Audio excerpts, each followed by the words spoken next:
It was like midnight, I think. I'm just not paying attention. I'm listening to my music. We were picked up in this van. Don't know what city I'm in. My parents get out, and all of a sudden, these like two huge guys get in. Remember, I'm like 14. And I'm like, what's going on? They're like, hey, you need to come with us. You're not going home. Like, you're going to be here till you're 18. We can do this the easy way, or we can do this the hard way. You're stuck here now, but you're coming with us. I'm like, fuck you, it's going to be the hard way. They were dragging me out of this van, punching and biting and screaming, and I just remember looking over and seeing my parents, like, screaming at them. Wait, they set this all up? Mm-hmm.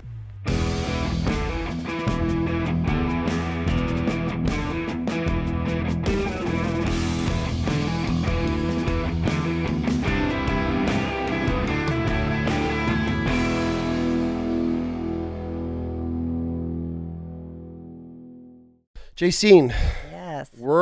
we have a lot to unpack. Yes. You came honestly highly recommended by a lot of people. I did. Yes. Okay. I've had people for the last 6-7 months drop your name. That's buddies of mine, surprising. people I've been in, they're like, you have to get, I'm like, I want to, but you're a Okay. Canadian woman. So, and Yeah, you're, and not yeah. even just that, you're on the road. So Yes.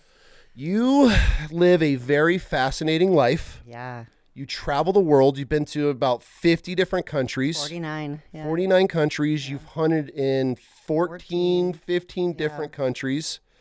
You had a pretty crazy childhood. Mm-hmm. You got child trafficked between the ages of 14 and 17.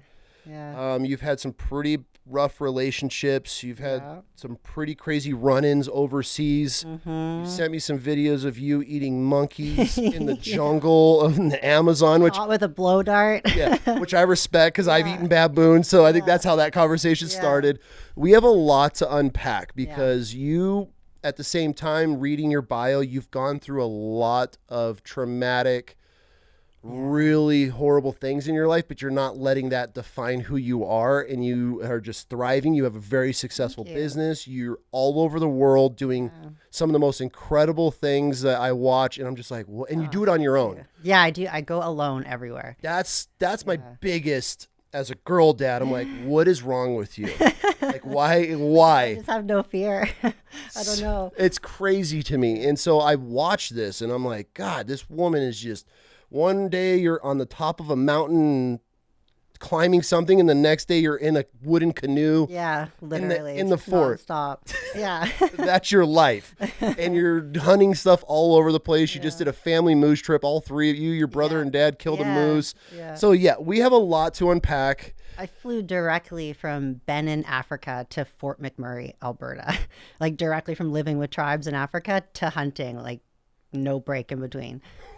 Straight from the tribe to the bush. Like there's no chill, no breaks. This is why we're at you. I feel if And I there's was home any for 3 days woman, and flew down here. yeah, home 3 days. You shot a moose and then flew straight here. If there's anybody, a woman that I've ever met that just from the social media, and I think we've met like 10 years ago was the first time we had our interaction. You are 100% wild chaos. At least your social media looks like it. I'll take it. There's nothing wrong with it. So, Jacine, Yes. where are you? I don't even know where to start with this. Who are you? Where are you from? Yeah, so I mean, technically, home base is Victoria, BC, Canada, born and raised. But even pretty young, I started with the travel. So when I was 20 years old, I had my son. He's born on my 20th birthday. Okay. And when he was 8 months old, I was just like, I want to go somewhere. I want to do something. So I packed up one suitcase and moved with him at 20 to Croatia, where I didn't know anyone. I didn't speak the language. I didn't know anything about it. I just knew my family's Croatian, so I should go there. I was just going to ask, because I've been trying to figure it out. Okay, so you're Croatian. Croatian, yeah. Okay, so you just up and packed. And Yeah. 20 years old, 8-month-old baby, one-way ticket. I'll figure it out when I get there. How? I don't know. You're 20 and fearless, I guess. Like, when you're 20, you don't think about things. Like, you're just... For you just sure. do stuff. For right? sure. Yeah, 100%. Yeah. So let's back up to childhood. Mm-hmm. Because you put in your bio, and if you're cool with this stuff, I want to touch on childhood because there's a lot of women. We actually have a huge woman following, which crazy to me. Yeah. But I love it. I listen to every podcast. You do. I mean, you're constantly tagging us all from all over the world. Some of the craziest backdrops with the podcast going on, which I love and I really appreciate it. So, how childhood? Where did you grow up at? So I grew up in Victoria. Okay. Victoria, BC. Really a tight-knit family. Like my grandma daycared me, my brother, my sister, and all my cousins. So we were all, with the family. My parents ended up my grandparents had a big acreage. My parents bought part of that and built our family home on it. So it was like me, my parents, my grandparents all on one property. How was that growing up? I mean, that's more of a cult. Is that a Croatian culture? Croatian. Okay, so yeah, you guys my brother was married and still living at home with mom and dad before he moved out. It's very Croatian families all stick together. I moved out when I was 14. Why? Home wasn't that great. Dad was tough. He was really rough. It's hard for me to navigate because I don't want anyone to think bad about my family, right? Sure. So I don't want to talk bad about my family, but it was just really tough there. Okay. Yeah. And people obviously change too. I mean, I'm not speaking for anybody, but there's a lot of people, and especially our parents' generation, didn't have the best generation ahead of them. So they have I feel you. Exactly. I'm going through it with my parents. There's a lot of generational trauma from the original grandparents. Especially my grandparents being these Croatian immigrants. They were tough, whipping with sticks and beating and just brutal. So, but just one example, I don't remember how old I was. I actually don't have really any memory before the age of 12. Really? Been unpacking that lately. Yeah. But around that age, probably 12-ish, 11, 12, I can remember, I had my hat on backwards. I was always a tomboy, right? Mm-hmm. And my dad was always really mad about that. He wanted me to be girly, and it just wasn't me. Yeah. Anyways, he blew his lid, freaked out, grabbed me, dragged me up the stairs, went into my bedroom, kicked out the screens, took everything that I owned in my bedroom, the sheets, blankets, clothes, pictures, CDs, everything. Threw it all out, dragged me back down the stairs, grabbed a gas can, poured gas over everything, made me light it on fire, shoving my face in the fire, burned my eyelashes and eyebrows off, watch your shit burn, because I had a backwards hat on. It was Okay. Yeah. All right, that paints the picture. Yeah. So at 14. We're close now, so. Yeah, and that's why I wanted to state that, there's, I think a lot of our parents, and I want to speak for a lot of our generation with boomer parents, there's a lot to unpack because it was way different times. We are now, obviously, you being a mom, and you were a young mom at 20. And even at 20 years old and a mom, you're so immature at things because the wife and I talk about I grew up with my son. I was a baby. I was 20, but I was a baby raising a baby. 100%. And you have no, I don't want to say life experience at this point, but we're young. And so then as we mature and we grow, and our parents are doing a lot of the same thing, I think a lot of our parents' generation are realizing they did their best, but it was a lot of that reflection from our grandparents. Exactly. And so each generation gets softer. 100%. And I feel that's where we're at now as our generation. We're finding that happy medium of, like us, we run our house with I'm not, when I say an iron fist, it's not I'm beating my kids and yelling at them, but rules are rules, but there's there's structure. And then, but there's a lot of lenience, and I'm, cool. I want them to have the freedom. I want them to be able to discover and figure things out before they're out of the house. So, but with us, it was everything was I grew up in a very Christian home, so everything was demonic. Everything's from a sin. And so I was immediately the black sheep, and I was I'm out of here, I got to go. And that was what I had to unpack with the rest of that shit throughout my lifetime is okay, cool, this isn't for me. And then now as a father, I look and I'm okay, my father was a great dad growing up, but then there's a lot of times he was absent, for my later teens when the rut started to kick in and hormones and all that stuff, I changed. There was this huge divide.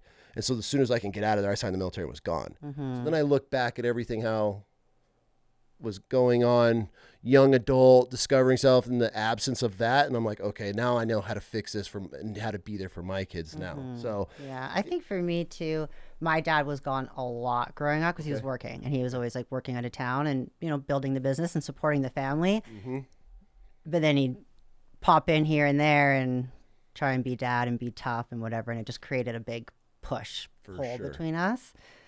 And then on top of that too, so I was like, I hate saying like I'm super smart, but I was ridiculously smart growing up. Like, I was speaking in full sentences at 12 months. I had the whole multiplication table memorized at 2 years old, skipped grades in school, tested at Genius IQ at all these things in school. And they're putting me in extra programs and all this stuff. And somewhere along the line, I don't know at what age, maybe like 11, 12, something, school was boring, right? Because it wasn't challenging me. Mm-hmm. And they wanted to skip me grades again, but I was already so much younger than everybody from skipping grades previously. It's like you can't be at that age. A 2-3 year difference is a big difference. For sure. So I started skipping school and like finding trouble because it was exciting because school was so boring for me. Mm-hmm. So I kind of started to get into a bit of trouble around that age too, which added to the push-pull with the family for sure. Especially with a strict dad. Big time, yeah. So exactly. 14 comes and it's time for you to get the hell out of the house. Yeah. That is a huge step for I could not imagine my 14-year-old daughter leaving the home. So unpack this for me as a girl dad. Yeah. Well, it started with another big fight at home and my dad just being like, get the fuck out. Like, I'm done, get out. And I'm like, perfect, great. I've been waiting for this. Like, I can leave. So I left. And then later on that turned into like, she's a runaway. And I'm like, dude, you kicked me out. Like, I'm not a runaway, Mm-hmm. But yeah, I moved in. So a lot of my friends were always older than me. I was always the youngest one, both because peers at school were older and then maturity wise, right? Because I was always just so much more advanced than everyone my age. So yeah, I had this like group of friends that were renting this like attic in the most like ghetto area of town. It was literally just like an attic. There was no bedroom, no nothing. There was like a half kitchen and a bathroom and a room. Okay. And there was just a bunch of mattresses on the floor that we'd put down at night and sleep on and then push back up against the walls in the day and like hang out. I was selling ecstasy to pay rent. Like, really? Yeah. At 14 or how long were you there? Really? Yeah. So 14 years old, you're selling ecstasy. Mm-hmm. How did you get exposed to ecstasy at 14? Oh, I was already by 14. I was doing ecstasy, mushrooms, acid, and first tried cocaine at 14. Okay. Yeah. Okay. Just the friends I was with, or Yeah, just absolutely. I mean, you don't have parental figures in your life, so you're just going with the flow. Yeah. So how long did you live in this attic slinging ecstasy for? It's hard to remember. I don't know, maybe like 4 or 5 months. And then something happened there that broke down. Then I went and stayed with another friend for a while. And then that was when I ended up down in Mexico. So my mom told me that she needed this like surgery. I don't remember what she said it was for. She's like, oh, I've got something wrong with me. I have to go for surgery. There's a chance I might not make it out of surgery. And I had a friend back in school who had lost her mom under anesthesia in surgery. And I was like, oh, well, like, sucks to be you. Hope you make it out, whatever, bye. And she's like, no, like, I really want to spend time with you just in case I don't make it out. And I was just, there was no love there for my parents. Sure. I couldn't have cared less if they passed away. I really couldn't have. And she just kept bugging and bugging and bugging me. And she's like, let's go to Mexico together. My parents had a place down there. Just the two of us. Like, I won't bring anything up. We'll just hang out. And somehow along the line, she convinced me to go. Okay.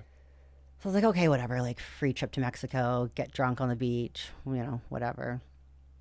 And we went down to the family place down in Cabo. But then like halfway through, my dad showed up. What's up? And I was like, why the fuck is dad here? We don't get along. Like, I want to leave right now. I want to go home. And she's like, oh, he just wants to spend some time with you. And I was like, since when? Like, dad's never spent time with me. Even now, we do, like, I just hunted with my dad and my brother. I'm going on Friday in a few days to Mexico to fish the Bisbee with my mom and dad. But even to this day, me and my dad have never one time done anything, just the two of us, ever. Really? Ever. Have you ever tried? Yes. And it's just a no from him? Yeah. Interesting. Do you still, have you, okay. Before we get into the traffic thing, do you feel that have your dad ever reconciled? Have you ever talked about those I've times? tried. So just recently I brought up this whole Mexico thing and like asked for an apology, and you just get gaslit. And, Really? yeah. I mean, how do you put on a face to just think everything's cool then at that point? I mean, obviously as So well, I don't like it. It took a lot of counseling and therapy, sure. and I just had to make a decision. Like either I keep like being hurt by this and fight this, and Let it win. always want an apology that I'm never going to get, and let it eat away at me and fester, and then have these negative feelings towards my family and have basically no relationship with them. I'd have to cut them out of my life for my own mental health, or just accept the fact that they are who they are. I'm never going to get that from them. I won't get the apology, and just take it for face value and still be able to have some kind of relationship with them and have my family in my life. My counselor says I'm crazy. She says like cut them out, never talk to them, like, but it's your family, right? Like, what, you can't cut out your family. It's so okay. This is like we have this saying in this house that we call it God shit when there's weird things that happen you just can't explain. Like I just recently removed my family from my life, like Cut off, yeah. because of a lot of things that have come to head now. So that's why I'm not just asking We're on for. total opposite ends here. I'm trying to find I a grew way up- to like. I grew up opposite. I grew up incredible childhood, incredible parents, but then when I hit the teenage, that's when I've been like shunned, Yeah. and I was always, and then come to find out years later, I don't even know why I'm putting this out on the air, but whatever. They don't watch it anyways. And so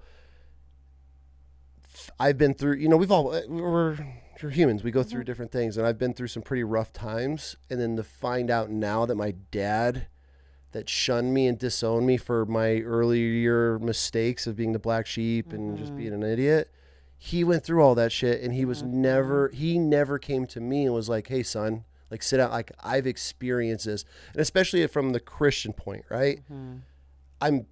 We're Christians in this home. I'm a baby Christian. I fell away from it and I think a lot of it had to do with them being like these righteous Christians that are on this pedestal looking down on me. And instead of ever connecting with me and coming together as like a dad and a son, especially now as a father, like if I knew my children went through something that I experienced or my wife went through something that our daughters are going through, we're going to do everything we can to connect and relate to them. Exactly. But instead it's, you're the problem. Yeah. You need to find God. You need to get yourself righteous again. You need the fruit of the Lord. And I'm sitting here like, but what about X, Y, Z, A, B, C, D, F, G, everything that they're doing? Why is it just, and so that's where I'm at with this. And so it came to a head just literally like last week. And I said my goodbyes because nothing will ever change. And they're like that generation where they're just so, it's you. And I'm like, why can't we all just look at each other or look at ourselves in the mirror? Gaslighting is real. There's no accountability. Like my dad will even say things like that never happened, or like you're just making that up. And I'm like, My mom has told me stuff, and I've brought it back up to her. She's like, I never said that. Yeah, I'm like, exactly. My wife's like, you 100% told me this story. Why does it happen? And I'm trying to explain this, and so it's I don't know if it's just the ignorance, the gaslighting, all the typical that generation. This is where I'm so curious about this, because you're like, maybe one day I will just have had enough and cut them out, because I've gone back and forth through all the years. Right now I'm working on trying to sure, have and I'm not, thing. I it is toxic. Like even like going hunting, like these little things come up, and there's always like the little digs and the whatever where I just have to keep my mouth shut and basically let them shit on me or be toxic to me and this be is abusive hilarious. in different ways, and I just keep my mouth shut to keep the peace. And it's like, come on, I'm 100% with you. 39 years old. Like it's like, I can't have you're gonna do this forever. Like, God, this is hilarious. I'm sure she's over there behind the camera and like, we go home every year, and in the last like 5 years, my wife would be like, let's go. Like she's like my buffer, because she'll see it building in me, because like they'll say things, and I'll go to like, and she's like, let's go for a walk. And so I'm gone the whole entire time. So this last trip, I'm like, why am I even here? Like, why, if you're having to pull me out of these situations, and my son too. See, when your kids are seeing it, there's a problem. He said, we all did family Christmas together, and I remember this was just recently, like this last Christmas, And afterwards, he said to me, he was like, wow, so Baba is grandma and then Papa is my dad to him. He's like, Papa, I think maybe like loves you in his own way. He's like, but Baba, like, she actually hates you. Like, she actually hates you. My own son saying this about my mom. And I'm just like, yeah. Yeah. For him to see that and say that is just. But so that's where I'm at is, and I look at my sister, and I don't know how you look at your brother, but my sister is a direct reflection of my mom. So it's just now that generational curse. I look at it at my sister, and I'm like, you're the next mom in the family. And then now it's like my brother and my dad. Yeah. So I'm the bad guy because I'm trying to break this generational curse. And I'm like, I don't want to be like them. And if this is how you represent Christianity and Christians, I don't want to be like that, because you judge, you gossip, everything, these little things that you're taking digs at me over, you're like, well, why can't we all just lay our fruit on the table and see what we have here? But then my sister's like, you need to pod, you this, and this is like a fucking therapy session right now. This is wild chaos. You never know how these episodes are going to go, but that's exactly what it's like in my family. So then my mom, there's no accountability. Like growing up, we used to get, especially me and my mom, I'm talking like I had to beat the shit out of my mom many times. Like Christmas Day, I put her head through the kitchen wall, like right through the drywall, and to like patch it and everything the next day. And but then always the next day, we'd all just everything's be at fine. the breakfast table, and everyone would just be talking, and my mom's got all these black eyes and whatever, and we're just all acting like nothing happened, because you can't bring it up. Like if I were to bring it up and try to then it's like it's just it's so toxic. I thought I was the only one. Yeah. This is hilarious. Yeah. So I actually ended up with this like fear of communication that I had to go through a lot of therapy to get over, because with my family, you can't bring anything up. You can't. Nothing's talked about. Yelled at. You're wrong for feeling that way. You're lying. You're making it up. You're gaslit. Just all these things. So that went through into relationships where, like, you know, someone would be doing something, friendships or partners that hurt me, and I could never speak up about it or say, hey, I don't like this. And I would just bottle it up, and then until it just blows up, which is a horrible thing. Ends everything because of this fear of communication, because my family does not communicate. That's my wife. My wife is like, you guys, on my wife's side of the family, just as fucked, but in a whole different situation. But she's like, I don't understand you people. And she's like telling my mom this. She's like, none of you communicate. She's like, just call your son. They'll talk shit about each other, but they don't communicate. They gossip all day on the phone, all day on the phone. And then you try to bring it up. Nah, that never happened. I never said that. I'm like, Mom, you literally just texted it like last week. So, well, that's interesting. Now that we know that we have that's hilarious. Well, that was just then recently in January or February this year.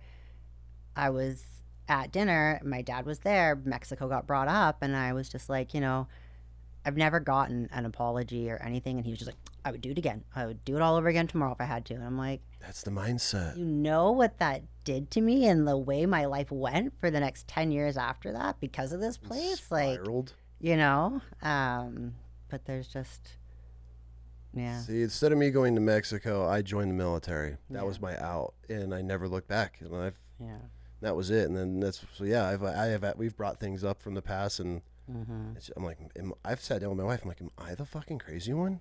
They make you feel like you are, though.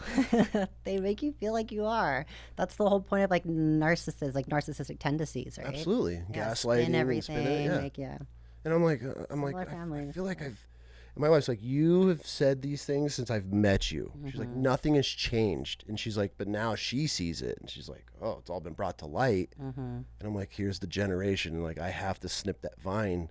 And I'm not saying I don't want to reconcile. Like it kills me knowing my dad lost a son to cancer and then now just lost his other son due to life, like us and our disagreements. And last thing I want to do is cut my parents out.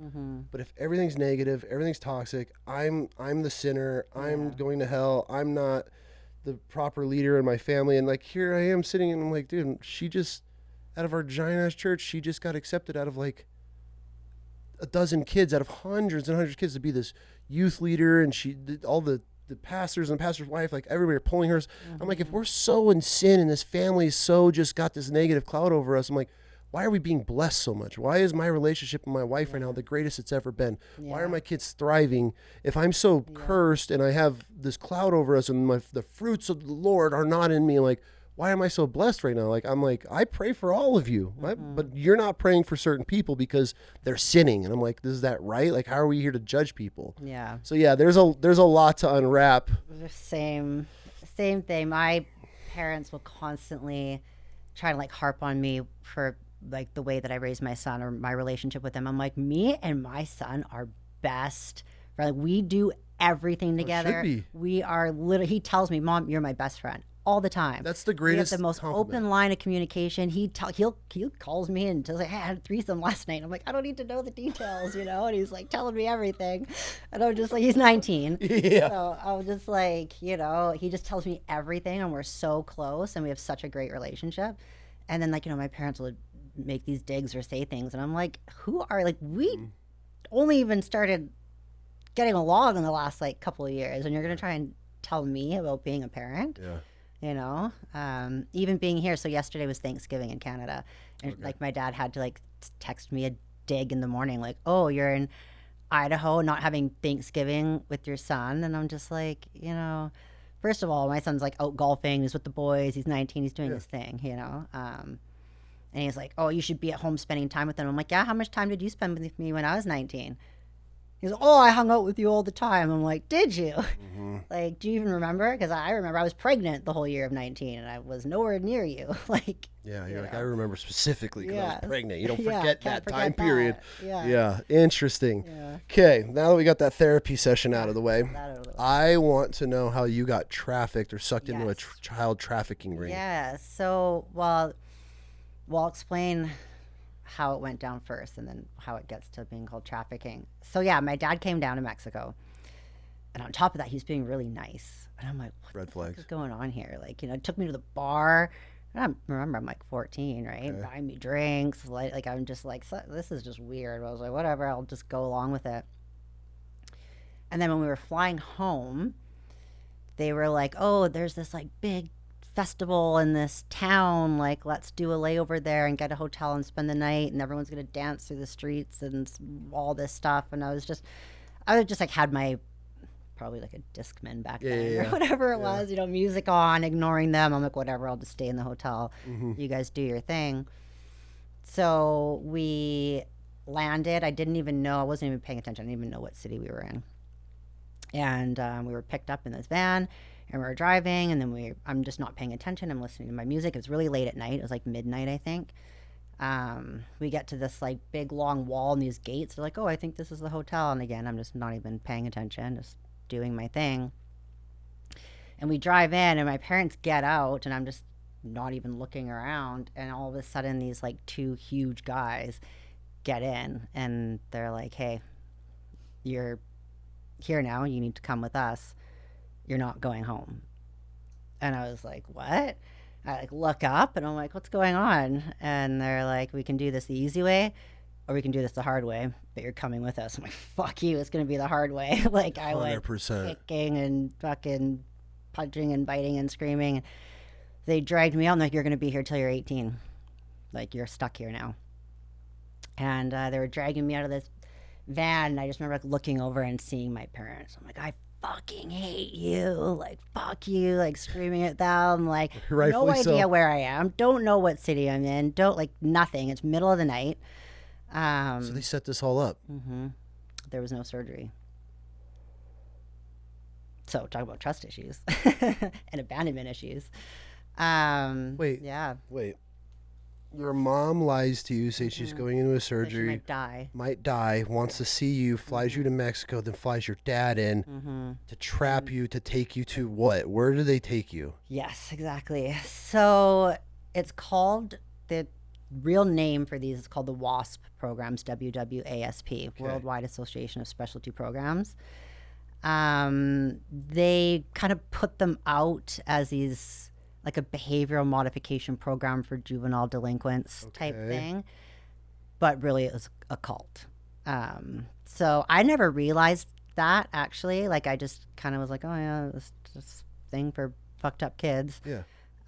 It was run by Mormons, so it was all Shocker. Mormon. Yeah. Yeah. Bro, every time with the Mormons, bro. Every time. I'm sorry, but it's yeah, run by Mormons. They're all over the U.S., right? So they were kind of dotted all around. And then there was one when I went. There was one in Mexico, in Ensenada, so just past Tijuana, which is the one where I went to. So that's where you figured out. How long did it take you to figure out you were in Ensenadas? Well, it was the next day. Okay. So, and then there was one in Jamaica and one in Costa Rica. None in Utah? Most people, there was definitely one in Utah. Okay. Yeah. Most people just went to the ones in the U.S. And then if you really fucked up there or were defiant or running away or whatever, then they'd ship you to Mexico. Well, my parents were like, we're just going to fucking ship her to Mexico to start with. The worst of the worst. Like, you know. What kind of kids are in there? Oh, God, there was such a mix. I mean, there were like girls that had been jumped into gangs or tricked out into prostitution at age like 11, 12. And then there was like a Mormon girl that her parents found a little note she'd written to her friend that they were going to sip cider on the weekend, and they sent her down there. So it was a big mix. Oh, my God. They were all Americans. I was the first and only Canadian there. And so Netflix just came out on a documentary about where I was last year. And it was the #1 watched show on Netflix for like 3 months. And it's called the program Cons, Cults, and Kidnapping. They kidnap the kids and send them to... Yeah. Yeah, so that's where I was. Yeah. And it's based on the one in Utah. Is the one that it's all filmed in, and girls that were at the one in Utah. And one of the girls there had come from Mexico. So eventually the federales raided the one that I was in after I got out and shut it down. If the federales are raiding shit. They raided it and shut it down and put all the kids in buses and dropped them all off at the border because they were all American. So it got shut down by the Mexican federale. How long were you there? From 14 to 17. Damn. So how'd you get out early? So I'd been having these like health issues and stuff, and my parents were kind of like, what is going on here? Like, they're not taking care now they of care? the kids. Yeah, now they care. And you have to go through levels, and once you get to certain levels, you get certain privileges. Like there's no phone calls, no nothing to home at all for the first longest time you're there. And once you get up to certain things, then you can have like a home visit. So you have to get to like go home, and then your parents send you back. And this happens constantly. How right? traumatic is this? This is traumatizing on children. So on a home visit, I managed to convince them to not send me back. But I was 17. I would have aged out at 18 anyways. Okay. But so in that documentary, they break it all down and who was actually running it, where the money was going. And they break it all down that it's child trafficking. It's like, it's moving children around for profit, right? So they're trafficking children through all these programs for all this profit, and they're not helping them. There's no help. Like, if she watched it, she knows. Yeah. So what's a day in and day out like there? Yeah. So the part that was really fucked up about it is it was cult. It was a cult, and they did these brainwashing seminars that we had to do every week the whole time we were there. Like what? Like, they used techniques that like Hitler had used when he was doing experiments brainwashing Jews and stuff, like actual brainwashing techniques. And so they were doing this to us, all these children, constantly the whole time we were there. And it's to like break you down to then try to build you back up into what they are trying to make you to be. Are they pushing the LDS religion on you guys or no? No, it wasn't about religion. Okay. But it was... Yeah, just like, it was messed up. So like getting out of there, and like those are such formative years of your life, like 14 to 17, like you're growing, your brain's growing, you're hormones learning are things. Kicking in. Yeah. And so to just be like in this brainwash cult the whole time, like that fucked me up. Like I was fucked up in the head after that for a really long time. Did you start to, was there ever a point where you were like, okay, this is a cult, or was it working on you? I fought it the whole way through. For sure. The whole way through. I like played nice and like jumped through the hoops, but I was never believing, like I was never drinking the Kool-Aid. Were you watching other kids? Yeah. Really? Oh yeah. But I just knew. So again, this is where like being super smart came into play. Mm-hmm. I ended up, so there's 6 levels. The first 3 are called lower levels, where you just have no privileges at all. So you're also like we just have nothing. Like, you have no personal belongings, no nothing. You're not allowed to shave, not allowed to pluck your eyebrow, like just nothing, you know? And then you weren't allowed to speak because we're in Mexico, so there's no freedom of speech, no this. So you weren't allowed to speak at all, ever. You had to get permission to open your mouth and talk. These young children are, oh my So God. for the first 3 levels, yeah, you can't talk. How long did the first 3 levels So it last? takes most people like a year and a half to get to like upper levels. I did it in 3 months because I was just like, I'm going to play this game. It's that brain of mine, Okay. right? Smart.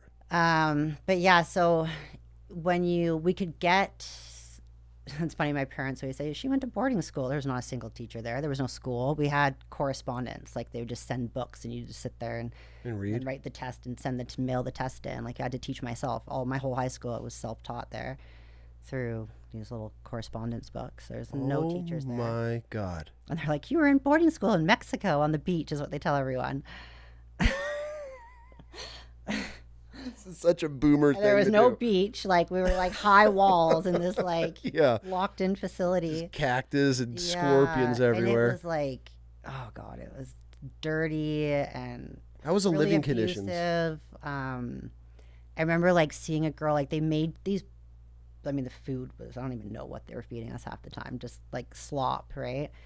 And they would give us these big portions, and like, it was hard to eat it because it was disgusting.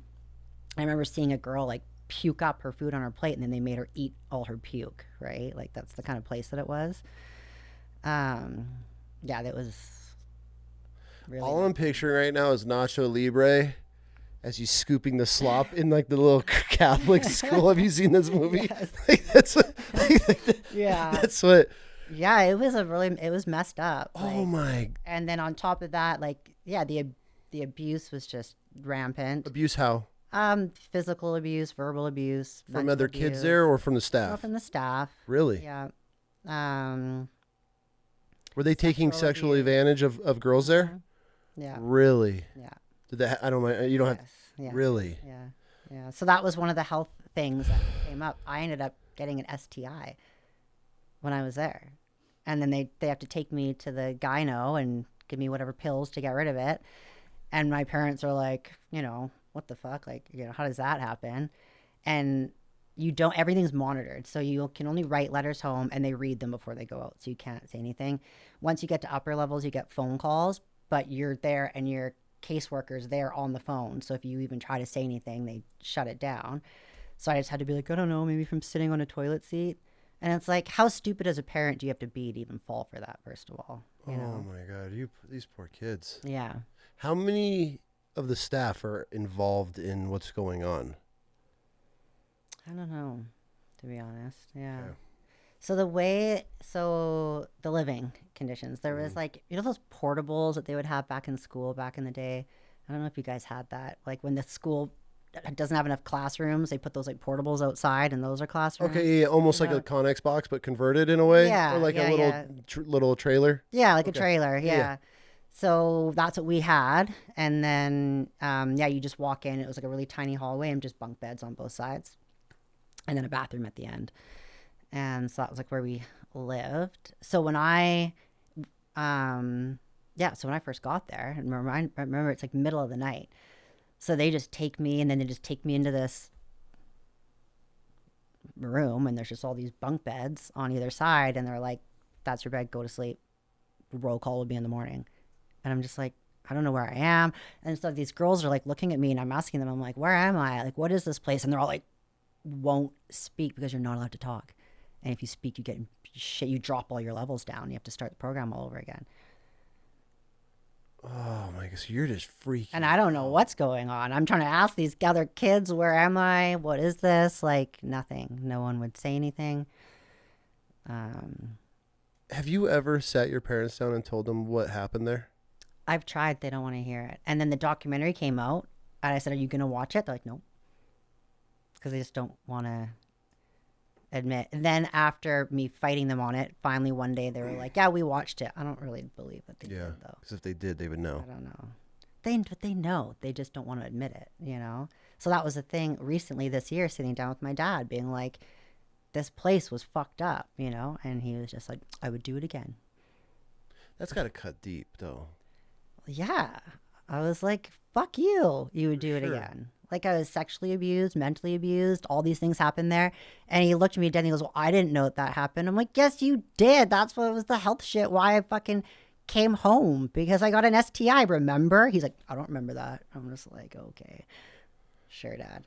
Oh my God. That's heart-wrenching, because especially being a girl dad and just how crucial those years were. So once you got out of there, unless there's more you want to talk about there. I mean, I could go on for hours about the shit went on there, but watch the documentary. It's out there. Yeah. And whatever you see in the documentary, it was worse where I was, because that one was in Utah and I was in Mexico. So, yeah. But it's out there. Anyone can see it. Anyone can watch it. And what was it called? It's called The Program, Cons, Cults, and Kidnapping. Yeah. Oh, my God. And you were smack dab in the center of it. Mm-hmm. Yeah. In Mexico, out of all places. In Mexico. Yeah. That's terrifying. I couldn't even imagine. I could not imagine. So now that you're 17, you convince your parents to not send you back. Mm-hmm. Where did it go from there? So I was already finished my high school. Like, I got my diploma at 16 when I was in the program, just doing everything by, like, also super fast. I think I did grade 10, 11, and 12 in like 11 months or 10 months or something. So I enrolled in college, got a job, was working, trying to figure out life. Mm-hmm. But I obviously had some like trauma issues. Yeah. For sure. Going on. Was that affecting your life?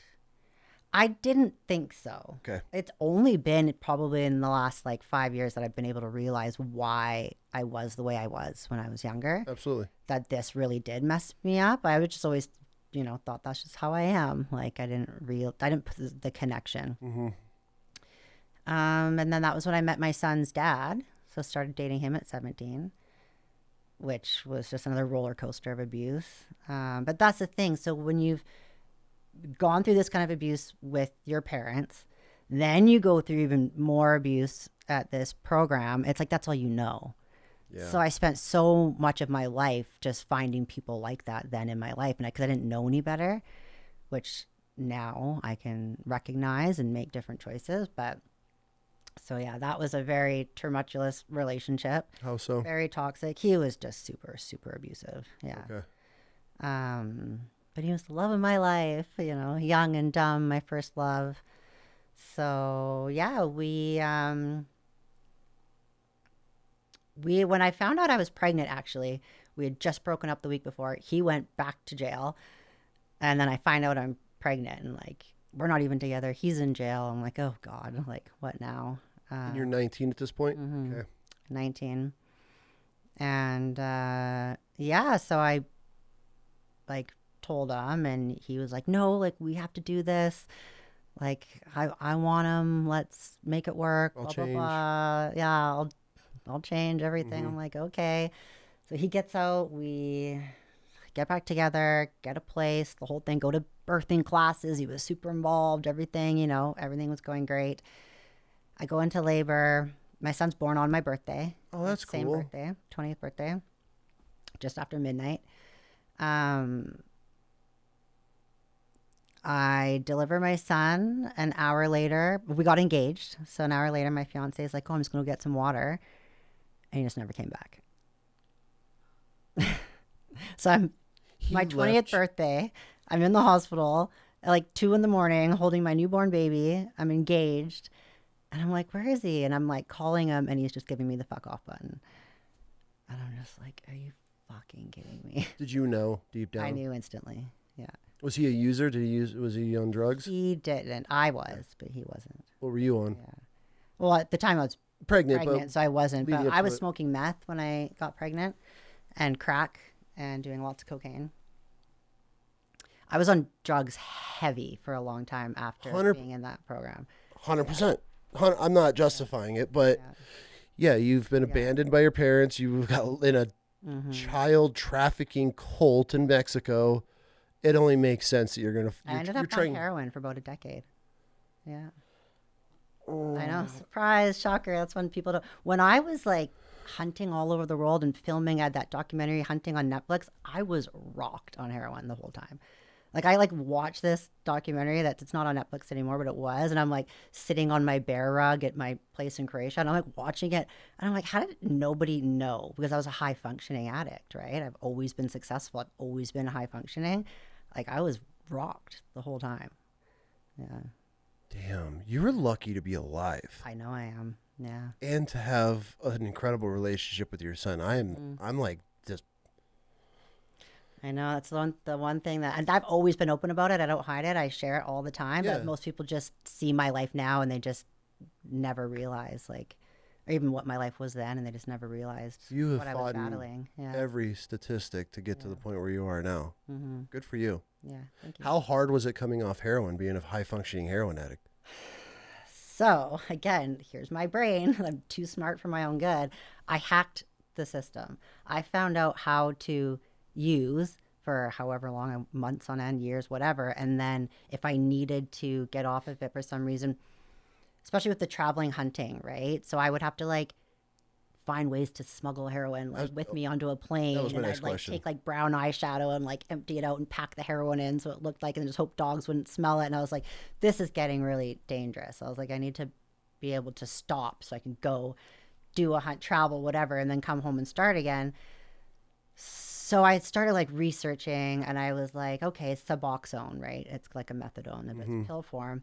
And I was like, well, the half-life of Suboxone is only so many days and the half-life of heroin is only so many days. So I was like, okay, I would stop doing heroin that day, pick up off the street a bunch of Suboxone pills. Day one, I would take like 12 pills so I wouldn't get sick from the heroin. Day two, I'd take 6 pills. Day three, I'd take 3. And then by then, the half-life, the heroin's worked through your system, so you're not going to get down sick anymore, and you haven't been on the Suboxone long enough to get withdrawals from stopping that. Oh my. And then I just be like, now I have no withdrawals, and I can Function. go on this trip and not need heroin to be, because you need it to Sure. function. Like your body needs it to feel normal, or you're sick. And there's my brain. I'd hacked the system, and then I could just pick it up and stop it and pick it up whenever I wanted. You are fascinating. Yeah. Okay, so Your when you face right now. yeah, I don't even like I love this because this is reality. I mean, there's the thing I love about this is there's so many people that have gone through this and are going through this. And so to hear this and to see your success and overcoming and just battling this is wild. And so I only again recently realized why I did so many drugs and why there was not a day that I wasn't on drugs from 17 to like 30. And I didn't realize, I was just like, oh, I just like to get back to, I'm not an addict, I just like to have fun. Oh, I just like to party. I never, because it was just everything. Whatever was there, I would do, like it didn't matter. Like I said, meth, crack, heroin, anything. I didn't just discern or just. You never had the little in the back of your head like, this is heroin, I probably should. I have fun. Really? Yeah, it wasn't until later in life that I realized I was so fucked up from going to Mexico 100%. program, especially with the brainwashing and stuff they do there and what that did to me mentally and internally and just what I was battling. Yeah. What's really sad is that, let's say your path went left instead of right. People would just look, oh, she's just a junkie. Oh, she lost everything. She chose drugs over her kids. She chose drugs over her career, whatever. Nobody ever takes the time to unpack What got you there? I mean, granted, there's a lot of really good people that just one day they try something and boom, they're sucked in. But I feel the majority, especially people that are battling horrible drug addictions, there's a lot that has led to that point. And I mean, here you are doing this on your own. Yeah. That is terrifying. Yeah. But so the end of all of it, I guess, for me was because like back then you could do drugs and no one was really dying, right? Until fentanyl came out and started killing everyone. And I hit the deck twice. On fentanyl? Yeah. Explain that. What's fentanyl feel like? It's the same as heroin. It's just stronger. Okay. Yeah. And I wasn't intentionally doing fentanyl. I was living in Croatia. Okay. And I can't remember if it was when I had just moved back to Canada or I was visiting. It was one of the two. I don't know. And I picked up heroin, or what I thought was heroin. And yeah, overdosed. And I just remember, like, afterwards, like, coming to and just being like, I have a son. Like, I was, raising my son. Me and him were super close. Again, I was a high functioning addict. Nobody knew I was on drugs. I wasn't like, down, no, not. I was making money, building a business, like raising a kid on my own, doing all this stuff while I was high all the time doing it. And yeah, that was just like the wake up call that I needed. I was like, holy fuck, like fentanyl is killing everyone. I went to 12 funerals in 1 year of friends dying from fentanyl. And I was just like, I can't keep doing this. Like, my kid's he already doesn't have a dad. Like, can't leave him without a mom. And I just never did it again, ever. Really? And never wanted to. But that's the crazy thing. This is why when people are like, oh, addiction's a disease, it's with you forever. I'm like, you're just fucking weak. Like, get your mind stronger, because I stopped and I've never thought about it since. I can be around it. Like, nothing. It's just like, you never get the itch? Never once, ever. That's great. It's just like, if you're strong enough in the head, you can do. It was the same like when I quit smoking. I smoked for 20 something years, and one day I went to light a cigarette and my son started crying, and I'm like, what's wrong? Like, why are you crying? And he's like, you're going to get cancer and because you smoke, and I'm going to have to come visit you in the hospital and take care of you. And I was like, I threw the pack out the window and never lit another cigarette again since, mind over matter. So I'm with it 100%. I can't speak. I'm the opposite. Mind, like I know who I am as a person, and so when I like something, but I don't have an obsessive personality. That my brother had that trait. He would obsess and get hooked, and for me, I could do everything one time. Like, no, I'm good. Yeah. Like so I can't speak from any experience, but yeah, I have some buddies that they battle some addictions, and then they would just walk cold turkey from shit. And I'm like, bro, like, they're like, no, I'm done. Some people will harp on me for saying that, like, just fucking stop. It's not that hard, but I can say that because I've done it, and I do think it's just how mentally strong you are. And the people that keep like relapsing or saying like, yeah, it's a disease and this and that. Well, first of all, by saying that to yourself, you're creating that. You're downplaying it. Right? Like, you're telling yourself you'll always battle it. You're telling yourself it's always going to be there. Well, then it is, right? Like, absolutely. Self-talk, right? It's limiting, self-limiting beliefs and all that stuff. 100%. We know a guy, he was a hardcore heroin addict, finds out he got a chick pregnant and had a son. Didn't even know. He just finds out he had a son. He had his brother tie him up in a basement or handcuff him to a pipe. To shake it out. And he's like, do not uncuff me till I'm broke. And it's the worst, that sickness. Like, so when you officially withdrew off of everything, at some point you say you broke the code and took the pill. So I wouldn't get sick. But before I figured that out, I would get sick. Yeah. And it's horrible. It's the worst. That's what draws people back, I feel like, is how much pain they're in. It was either blow my head off or get some heroin in me because I'm in that much pain. Like, literally, some days. Yeah. You think that would be scary enough that once you kicked it, you'd be like, I am never doing that again. But it's crazy how the mind will just, you need it. That your willingness to like want that again. To go through that again, yeah. But then that was the dangerous part, was when I hacking the system and figuring out I could do the Suboxone and go back and forth, because then there was no reason to come off. To stop. Yeah, exactly. Until you took some fentanyl, got given some fentanyl. That shit's scary. Yeah. I'm lucky to be alive. You overdosed twice on it? Twice, yeah. Yeah. I can't even believe you're sitting here. Yeah. You've had some angels guarding your ass for sure. I think so. Yeah. The amount of times I should have died in my life, I tell you.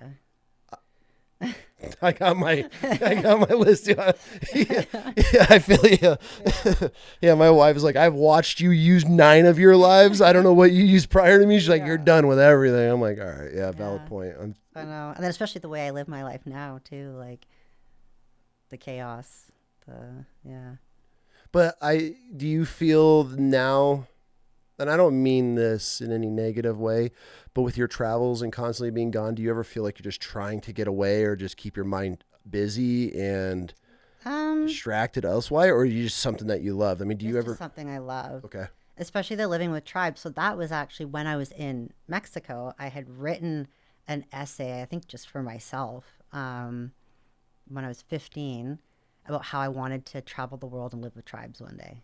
And I was like locked in this place, just dreaming of the life that I could maybe have if I ever get out of here.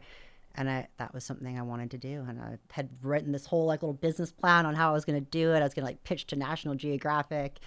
Like this was before Netflix and internet and Google, like all that stuff didn't exist. No social media, whatever. So I was like, oh, I'll pitch to National Geographic that I'm going to travel and like learn all their different dances or whatever they do, whatever I could think to get them to fund it. And I just had this whole dream at 15, and well, now I'm doing it. So.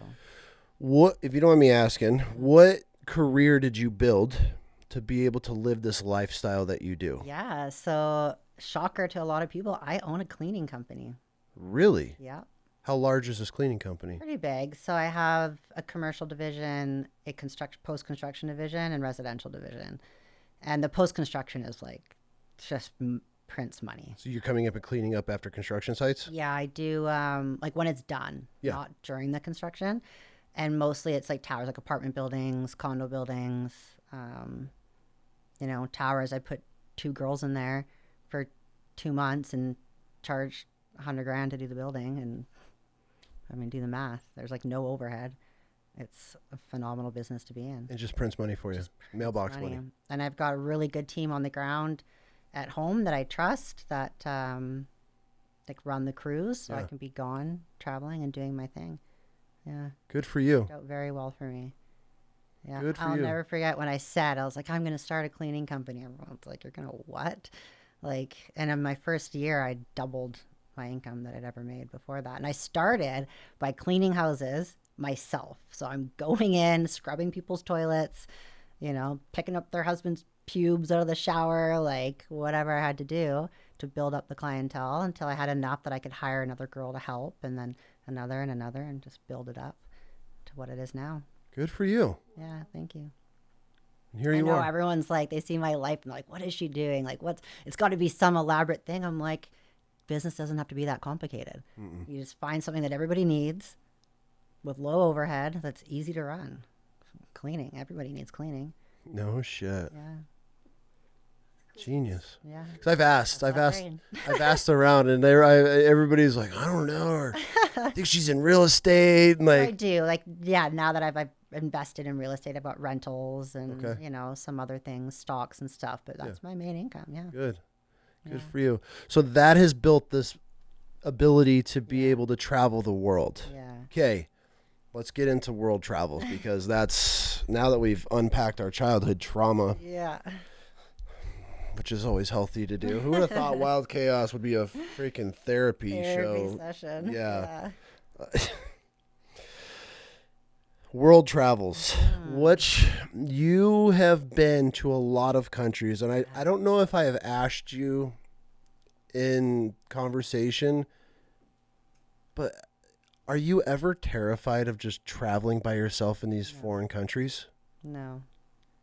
No, the thought of bringing someone with me is a little bit terrifying. Why is that? To be honest, just because I would now have to like change what I'm doing because someone else is there. You know, maybe like they don't want to hike this volcano tomorrow or go to you know what I mean? I'd now have to like accommodate someone else. Yeah. Especially because I am so well traveled and I plan everything. It would be me accommodating them and planning the things for them. And I just love to do me and just wake up every day doing exactly what I want to do on that day and the adventure I want to go on, which nobody else wants to go on. I've tried, like, you know, to my friends, like, yeah, I'm going to go on this trip and I'm going to do this or that. Like, you want to come? And everyone's like, no, I don't want to fucking do that. Like, I want to go sit in an all-inclusive beach and drink margaritas all day, you know? Yeah, I probably feel it would be a hard pitch to your friends to be like, hey, we're going to go in the Amazon. We're going to blow dart monkeys. We're going to cook them on a fire, and that's going to be dinner every night.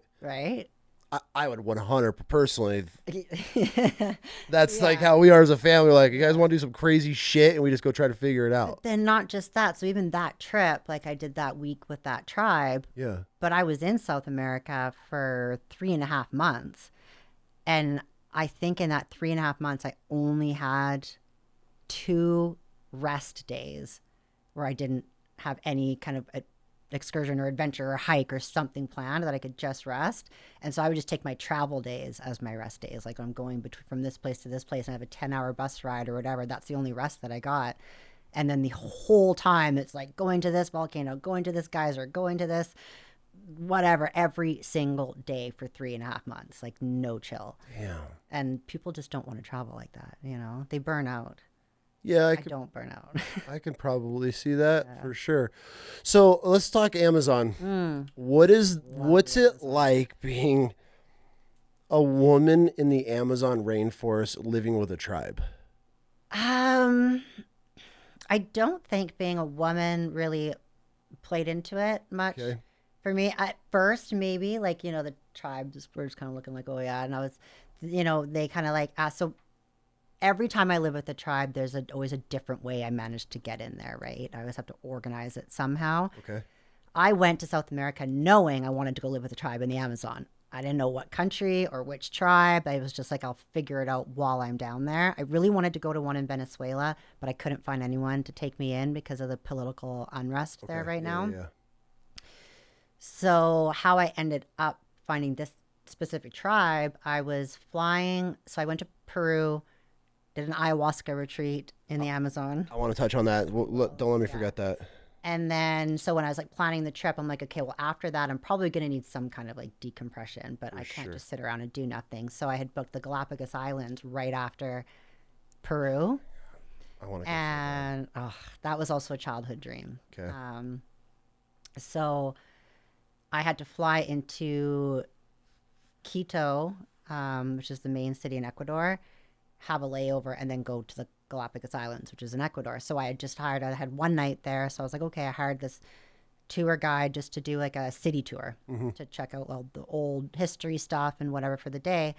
So I was talking to him and I'm like, yeah, I really want to go stay with tribes. Like, this is what I've been trying to do. And he's like, oh, I know a guy that takes people to the Waorani tribe in Ecuador. So that was how I managed to get that in. So while you're on your travels, do you have it all planned out? Or are you just like, hey, I'm going to get to this point. I'm going to figure it out. I one-way flight, and every morning I just wake up, what city do I want to go to sleep in tonight? Or what country do I want to sleep in tonight? And I just like... That's incredible. I just go. I'm like, hey, Airbnb checkout's 10 o'clock. So 8 o'clock, I'm just like, okay, where can I go from here?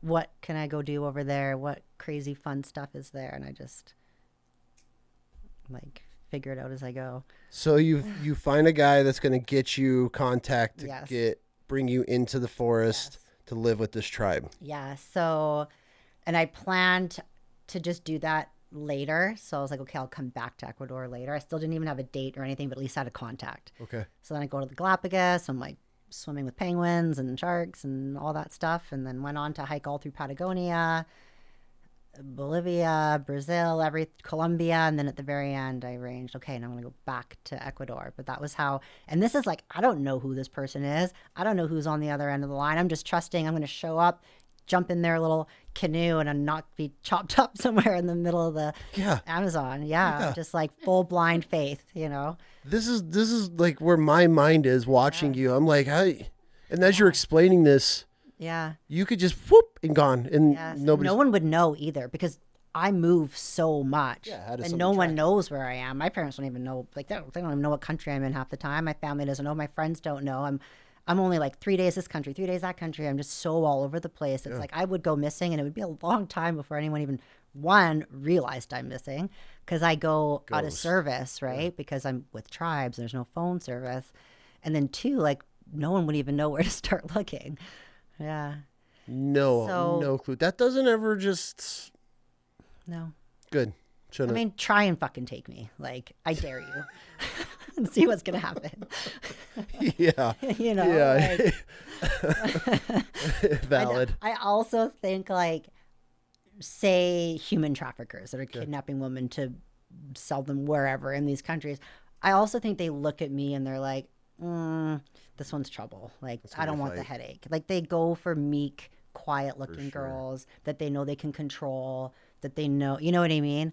I'm like fully blasted in tattoos. I'm just confident. I'm doing my thing. Like, I don't think human traffickers look at me as like, target. this is going to be an easy one. Like, you know what I mean? Yeah, So yeah. like, I feel pretty, there's other things that could go wrong, but stuff sure. like that, I'm like, yeah, So you don't want this headache.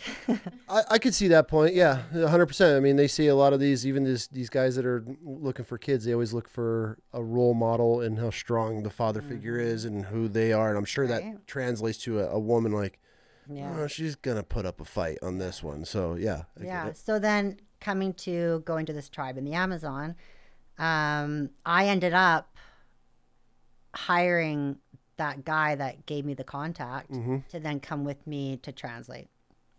What, if you don't mind me asking, what's it cost to just randomly hire somebody on the spot to translate?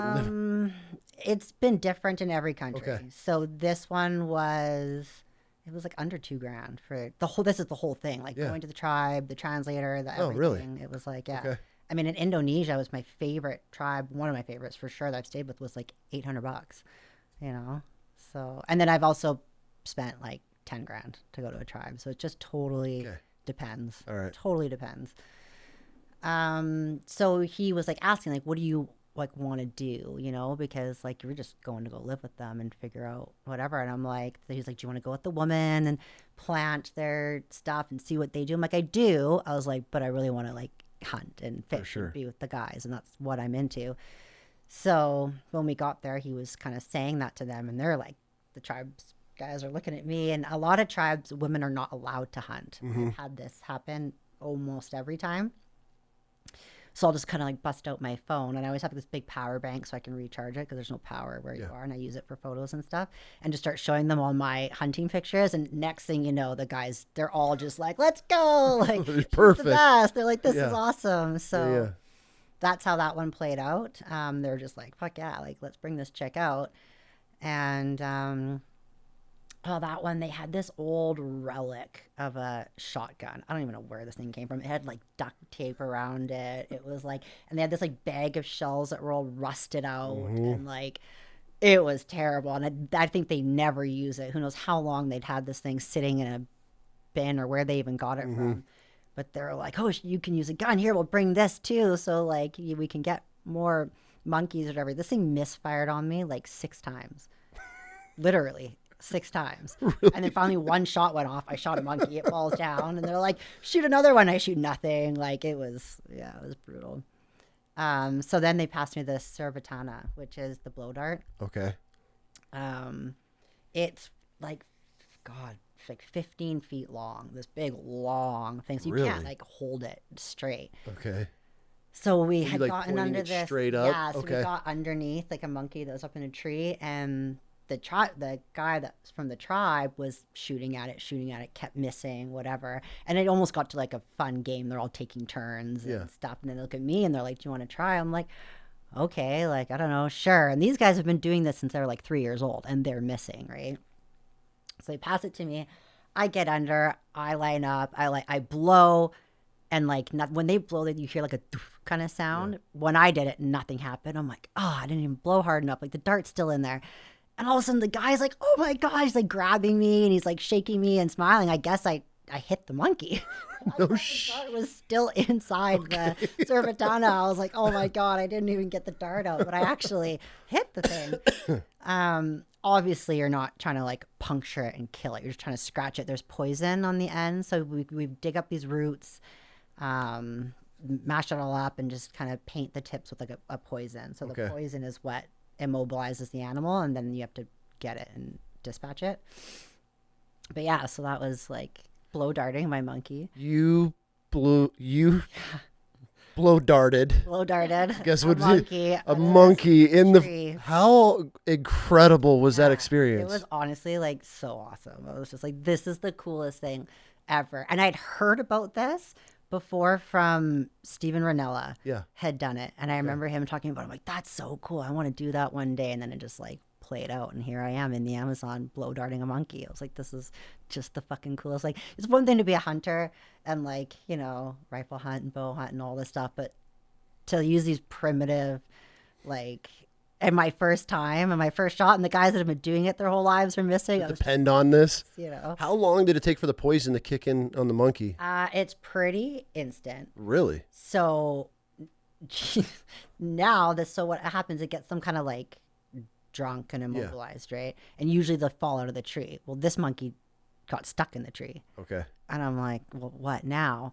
All of a sudden, this like guy from the tribe, like I've got videos, this is wild. He just like grabs this vine, like straight out of Tarzan, and just starts shimmying up into the top of the canopy. And this is like way up there. Like these are not low trees. And I'm just like, are you kidding me? And he just flies up there with total ease, like a monkey would itself. Yeah.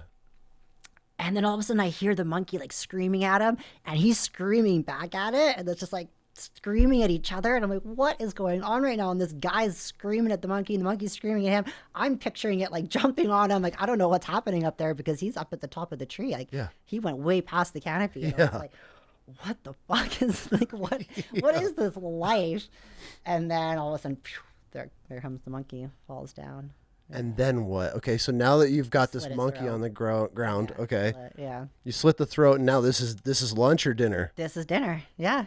Are you excited for this, or are you kind of like, okay, I'm in it? No, I was excited. Okay. I wanted to see, like, what's this about? You know, like, there's nothing that I don't think there's any animal I wouldn't try. I wouldn't want to eat a dog, but... I've had dog. I wouldn't want to eat it. It was horrible. Yeah, I just feel bad, but... Yeah, no, I was actually pretty excited. And so what was really cool, too, was then we went back, you know, to the tribe, and we go into this, one of the head guys, like, kind of hut. Yeah. And they just give it to me, and they're like, yeah, you process it all. And I was like, okay. So this was the weird part for me. Like, I don't think I'd ever shot an animal in my life or dispatched any animal that I didn't gut right away and skin and cool down the meat. Well, there's this fire, and they just throw the whole monkey right on the fire, guts in and everything. And I'm just like, what the fuck is going on here? I'm like, this is weird. But so we were burning the fur off. What did that smell like? But it's right in, I don't know, it didn't bother me. Okay. Yeah. So they give me this like little stick, and I've got the monkey in the fire, and you just put it for like a minute on one side, and then flip it over and take the stick and like rub it on the skin to scrape the fur off. I've since done that in other tribes in other countries too, so I guess it's more common than but just being from North America and how we hunt, you just don't realize. And I'm just thinking the whole time, like, these guts are in here, like this is disgusting. I'm like, well, I don't know what we're doing after this, but okay, let's get the fur off. So it's back and forth, do that forever. Once all the fur is off, then we go outside, and they hand me a machete, and they're just like, chop it up. So I'm like, okay. And one of the wives came out, so it was the two of us. And we pull the guts out, warm, and like this thing's cooking. I'm just like, oh man, this is weird, but okay. And just hack it up into little pieces, and then throw it all in a pot with water, and throw it back on the fire, and made monkey soup. How did it taste? So the like inside meat, you know, was good. It was actually good. I was like, this is good. It's just like meat. The outside, the skin, charred skin with hair. Right, well, it's not charred once it's been boiled, and it's like rubber. You know what I mean? Like this rubbery skin that's been boiled. I was like, I had to choke that down. And then the tail. When I ate the tail, that we just like cut up, like, you know, every inch, put like a cut through the tail, and rubbed salt in it, and then just charred that right on the fire, and ate that charred, and that just tasted like straight char. I was like, is there even any meat in here? Like, what am I eating? Yeah. But like some of it was really good, but that rubbery skin was fucking nasty. And I think it's a mental game too. Like, I know this is the skin, and I'm just, normally I would skin an animal and then eat the meat. So it's like eating tripe or whatever, you know, the I don't mind all that, even all that stuff. Like, I go for fun. I get all the weird. You know, stuff. Oh yeah, that's how we are. But just knowing, you know, it's a little unsettling. What's the weirdest thing you've ever eaten on the road? So with the tribe in Indonesia, we were cutting down these trees to pull all the grub out. Literally like out of The Lion King, where they're like slimy yet satisfying, and it's the exact same bug, and it's this big gross grub, and they're all crawling around. They have giant pinchers and heads on them. I know. Yeah. And I'm just eating them out of this tree, and I don't want to, but like they're doing it, and so I don't want to disrespect them by like, you know what I mean? So I'm just like, fucking put your big girl pants on, let's go. Yeah. What did those taste like? Woody? Honestly, they actually weren't that bad. They're pretty sweet because the Really? trees are kind of decaying that they're in. Yeah. And the trees smell really sweet, and they just kind of tasted like that. But it's like the mental part. And they're The pop. like explodes in your mouth, and you can like feel the little head, and the pin is just like, ugh. Yeah. Another thing in the Amazon that was super cool. Only reason I laughed because I was that guy, and like when I traveled in the military, I was the guy that ate everything. So that's the only reason I asked. That's why the head was always the weirdest because it's crunchy it's and the crunchy part. The pop. Yeah, so I'm with you. I know. I should have just like twisted the head off or something, but I just go with whatever they're doing, which is funny because I've noticed there's things I put up with and live with and whatever when I'm out there that I would never do at home. If I saw a cockroach in my house at home, I'd burn the house down, you know? And then I'm out there at this tribe, literally have 50 cockroaches running over me and on my bed and everything. And I'm just like, whatever. Like, I'm in the Amazon, just go to sleep. You have to, though. You have to take that mindset going into it because, one, it's a huge disrespect to a lot of cultures if you're coming in trying to not just accept the way of their life, but then at the same time, like, you're there to experience their life. And I feel in the Amazon, like, so what do I think it's going to be? The Ritz-Carlton? Like, I think a lot of people do, though, because they see the Netflix series or, National Geographic, because then you go into these places and you're like, these living conditions are horrible. You're like, well, what were you expecting? Some of the places I've stayed. Oh, yeah. But another really fun one in the Amazon. So we're out fishing, and we're fishing for catfish and piranhas. Okay. So there's tons of piranhas out there. And we're like in this kind of like lagoon. We'd gone down the river and into this lagoon where they said this is where the piranhas are. So I've got like some meat on the end of this. And there's no fishing rods or anything. It's just like the line and you're hand bombing. And I had said previously that I wanted to catch an anaconda while I was there because they do that all the time. So I've got the line in the water and we're catching piranhas. And all of a sudden the guy's like, there's the anaconda, get it. And I'm like, he's like, get it. And I just jump, like drop the line and I just jump on this anaconda and grab it by the head in the water that I'm fishing piranhas out of. And I'm just thinking like, there's so many things going through my head right now. I'm like, first of all, I got to get this anaconda before it gets me. Second of all, I got to get the fuck out of this water before the piranhas eat me. Do you have pictures of this? No, I have pictures of me fishing the piranhas. I have pictures of me holding the anaconda after. I don't have like. Yeah. I know. I wish I had someone that would just follow me to videotape this stuff because, like, for sure. I wish I could like look back on these things through a third eye. So yeah, I caught an anaconda in the Amazon River in the lagoon of piranhas, and the guys were just kind of like, oh, if there's no blood, the piranhas don't attack. Yeah. But like mentally in your head, like it's full of piranhas. Yeah. Yeah. So that was pretty wild. Did you eat the anaconda? No. The anacondas are very sacred. Oh. They eat the boas. Okay. Sometimes they eat the anacondas if they don't have anything else, but the anacondas, the jaguars, and the harpy eagles, through I think all the tribes in the Amazon, are like the spiritual gods. For sure. Yeah. Harpy eagle, what a cool animal to see. Is it? Like the coolest animal I think I've ever seen. Why? It's like, it's an eagle, but the head like looks like an owl almost. They're just, no wonder these guys are all tripping out on ayahuasca or whatever in these bushes and seeing beings, because this looks almost like a human with this headdress and this outfit on. They're just phenomenal animals. Yeah. Oh, really? I'm gonna have to. I know what you're talking about, but I feel like it's been forever. When you they're see a large picture, bird, you're gonna be right? like, holy shit! Like you just don't. It's not unlike anything you've seen before. Oh, I can imagine. Yeah, they're cool. Let's talk ayahuasca. I have my doubts. I have a lot of buddies that have done this. I want to do it so bad. You should. But at the same time, I feel that there's a demonic spirit side of it. No, there's not.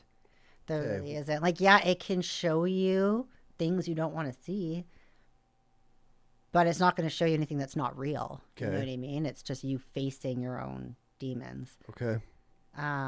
Walk me through your ceremony, the ayahuasca ceremony in the rainforest. So before this, I'll tell you, I started to trip. I'm not a person. I'm not anxious I do not have anxiety, clearly.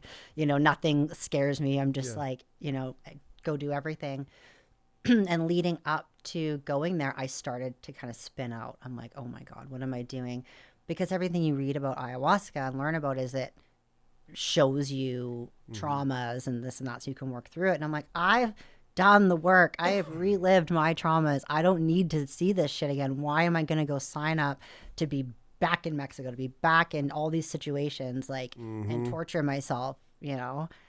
So I started to kind of think like, fuck, like I fucked up. I shouldn't do this. I shouldn't go, blah, blah, blah. And I had also recently gotten into breathwork.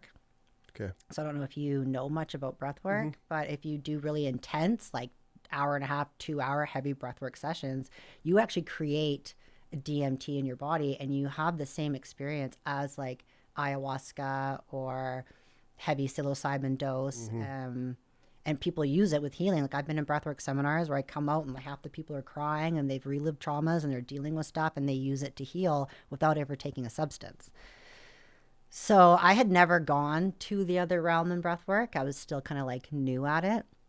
And 3 days before getting on the plane, I went to a breathwork session and I went shot, full outer body, full other realm experience.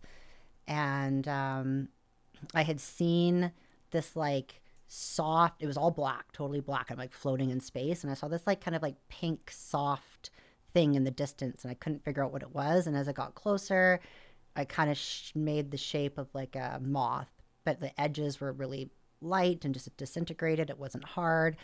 I didn't know what it meant when I came back into my body, but I had the most calm feeling of like all the anxiety was gone. Everything just felt right. Like everything just, I hate to say this, almost that feeling of that heroin gives you, like this warmth that's come over your body. Okay. Yeah, and I was just like, okay, everything's good. Everything's going to be okay. So then I started kind of dissecting that ChatGPT. What does a light pink moth mean and all this stuff? Okay. And it broke down into this whole thing about moths, obviously chrysalis transformation. The fact that the edges were soft and it was pink is like transformation doesn't have to be hard. It can be gentle. It can be soft. It can be feminine. It was this whole message that like this journey is going to be gentle and soft and feminine and just peaceful. Yeah. And it just took all my anxiety away. So I'm like, okay, let's go. Peru, ayahuasca, you know? So real quick, my question with the breath work. I've done it before. I've done it with some buddies, but I've never gone. It was just whatever. I was super relaxed and I mean, like felt great afterward, but I never went to a different realm. Yeah. Sounds like obviously the previous experiences, I don't know if you fight it or you just don't fall into it. When you started to feel your body go, did you know, or is it just like a snap? I did. It was So you're sitting there, you're doing the routine and then boom. Yeah, exactly. Really? I'm sitting there and breathing. I'm like listening to the room. And then all of a sudden I'm just like floating in this like black space. And I'm like, fuck, did I fall asleep? I was like, you fucking idiot. You're sleeping right now. Like, wake up. Like, you're in breath work. And then I got this energy pulses going through my body. It's like this vroom, vroom, vroom pulsing, which I had done DMT back when I was doing drugs all the time in my 20s and had that same feeling when I did DMT, and I recognized it instantly. I'm like, fuck, you're not sleeping. I'm like, oh my God, you're there. Like, you're going. Like, I was like, okay, this is real. This is it. Yeah. But it was just instant. Okay. Instant. Yeah. So now you're ready for ayahuasca. You've done your breath work. Yeah. You're like, okay, I'm going to the rainforest. I'm going to do a legit ayahuasca trip. Yeah, so I did a lot of research, me and my brain, ahead of time on even finding the right facility. Because, of course, you go somewhere like South America, a lot of them are just trying to make a buck off tourists, right? And you have to be careful with things like ayahuasca or anything that's bringing up inner work, because you don't want to go somewhere that cracks you open and then doesn't help put you back together. And then you leave and you're just messed up and, you know.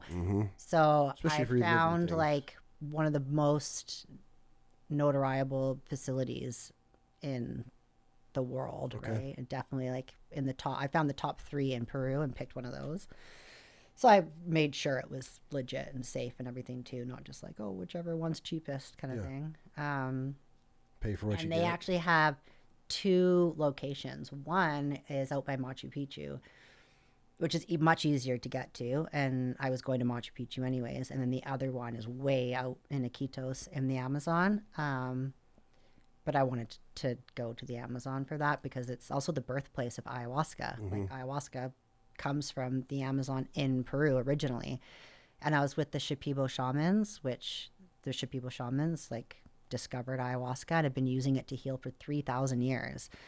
And they train for like 20, 30 years to be a shaman. And so it was all super legit and safe.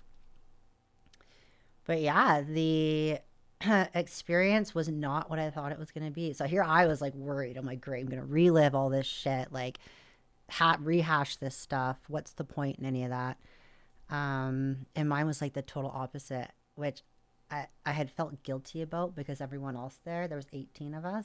They were going through it. Like, they were like, so just these traumas that they were living, internal battles. I mean, there was like one girl who had been sexually abused by her dad and went through that, but then it took her even further into watching through the window when her dad was a child and his dad was abusing him and actually seeing that like through the window. And you go through like generational traumas and all kinds of stuff, you know, but which then kind of helped her realize, I mean, there's never an excuse, but why he was doing that to her and through the healing and all that stuff. Hurt people. So yeah, they're just, and people are just screaming, crying, the purging, you know, people are puking, shitting themselves, whatever. Like my purge was like a little yawn. Like that was my purge.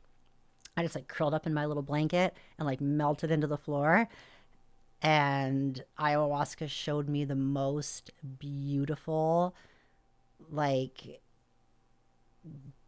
divine love I'd ever seen in my life. She was like, you've never experienced love. And she just took me into this place and wrapped me in this blanket of real, true love. And that was just, so she's like, this is what you need. Like, you don't need to relive all that stuff. You've done it. This is what you need. And that was like my whole experience, was just her showing me this is what's possible. This is what you're ready for because you've healed. It was like, that's interesting because I've done a lot of research. I've talked to a lot. I've talked to my buddy flies in a shaman here, and they're doing it almost like every other month about. And I've had conversations, and I was like, okay, these are my demons, X, Y, and Z. These are the traumas, X, Y, and Z. This is what I want to face. And he's like, it doesn't work like that. It doesn't work like that. And you can set intentions, but they always say she shows you what you need, not what you want. She as in Mother God. Okay, okay. Yeah. All right. Yeah, sure. She gives you what you need, not what you want. So people come there like, there was a girl that was there that was thinking about quitting her job and moving to Costa Rica to start a business. And she's like, I just need the answers. Should I do it? So people are coming with like wanting answers, but that's just not unlocking childhood trauma instead. Yeah.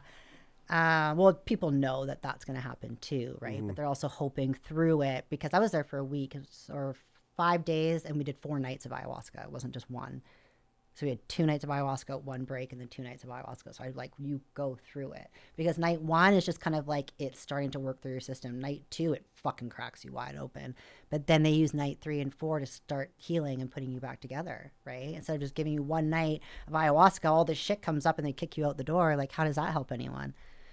Right. So does the purging, and if people listening are familiar with this ceremony, I don't know how you categorize it, but when you're on it, you purge. Yeah.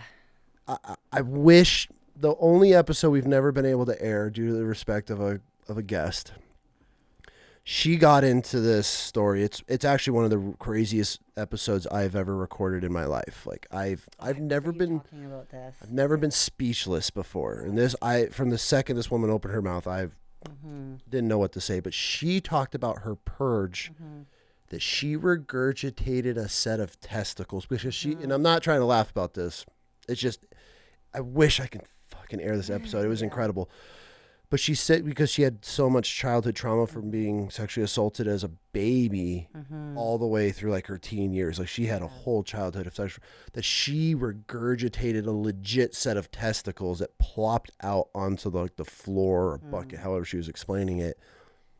And I was sitting there like blink, blink, blink. I didn't even know.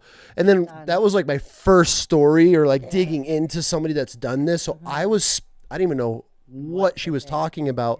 But then obviously I've done a lot of research. I have buddies that are deep into this, and it's this, I don't know how to explain it. So you never threw up. You never was like shit.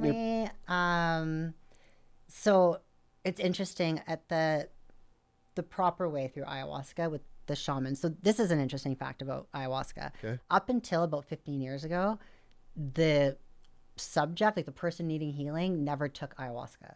Only the shamans would take ayahuasca, and then they sing these Icaros, these songs the whole time, and they would heal you through the Icaros, and the Icaros goes into you and does all this stuff, and you would experience the same thing, relive the traumas, everything through the Icaros, and that's how they healed. It's only been recently that the patients have been taking ayahuasca. I didn't know that. Okay. Yes. And so when I was there was 6 shamans in the room, and they're all singing these Icaros the whole time. Which is incredible. And then when it comes, really incredible. Are they playing like, flutes or anything? They're singing. They're just the voices are singing. Which is unreal. And they're each singing a completely different song from each other, not in tune at all, but somehow all together is just like, it works. It's amazing. And then at the very end, when it's over, one of the shamans will sing a closing Icaros, and that's because you're very energetically open when you're under ayahuasca, and so that just kind of like is supposed to close it out and close your energy and like kind of end the experience. And every night, the second he did the last note of that song, all of a sudden I'd puke. That's when the purge would come up at the end. It was all over, closed, just one quick, like, it's over, there it goes.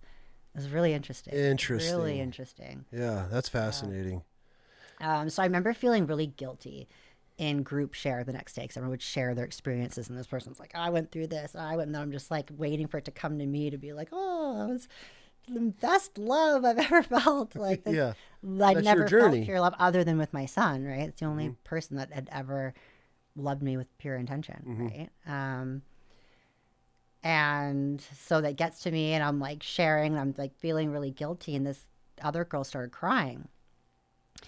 And when I was done, she's like, thank you so much for sharing that. And I was like, what? Why? She's like, well, because it gives me hope that I can get there one day too. And I was like, okay, like, that's good. And there's some other things that came up. Like, I know I have this control in me that I need to try to like let go of a little bit, but I just can't, because I've always had to be in control because of all these other things in my life and little things that that I need to work on, that I learned through the ayahuasca. But for me, overall, it was a very beautiful. I mean, even the people that were going through it at the end, they were like, that was the most beautiful week of my life.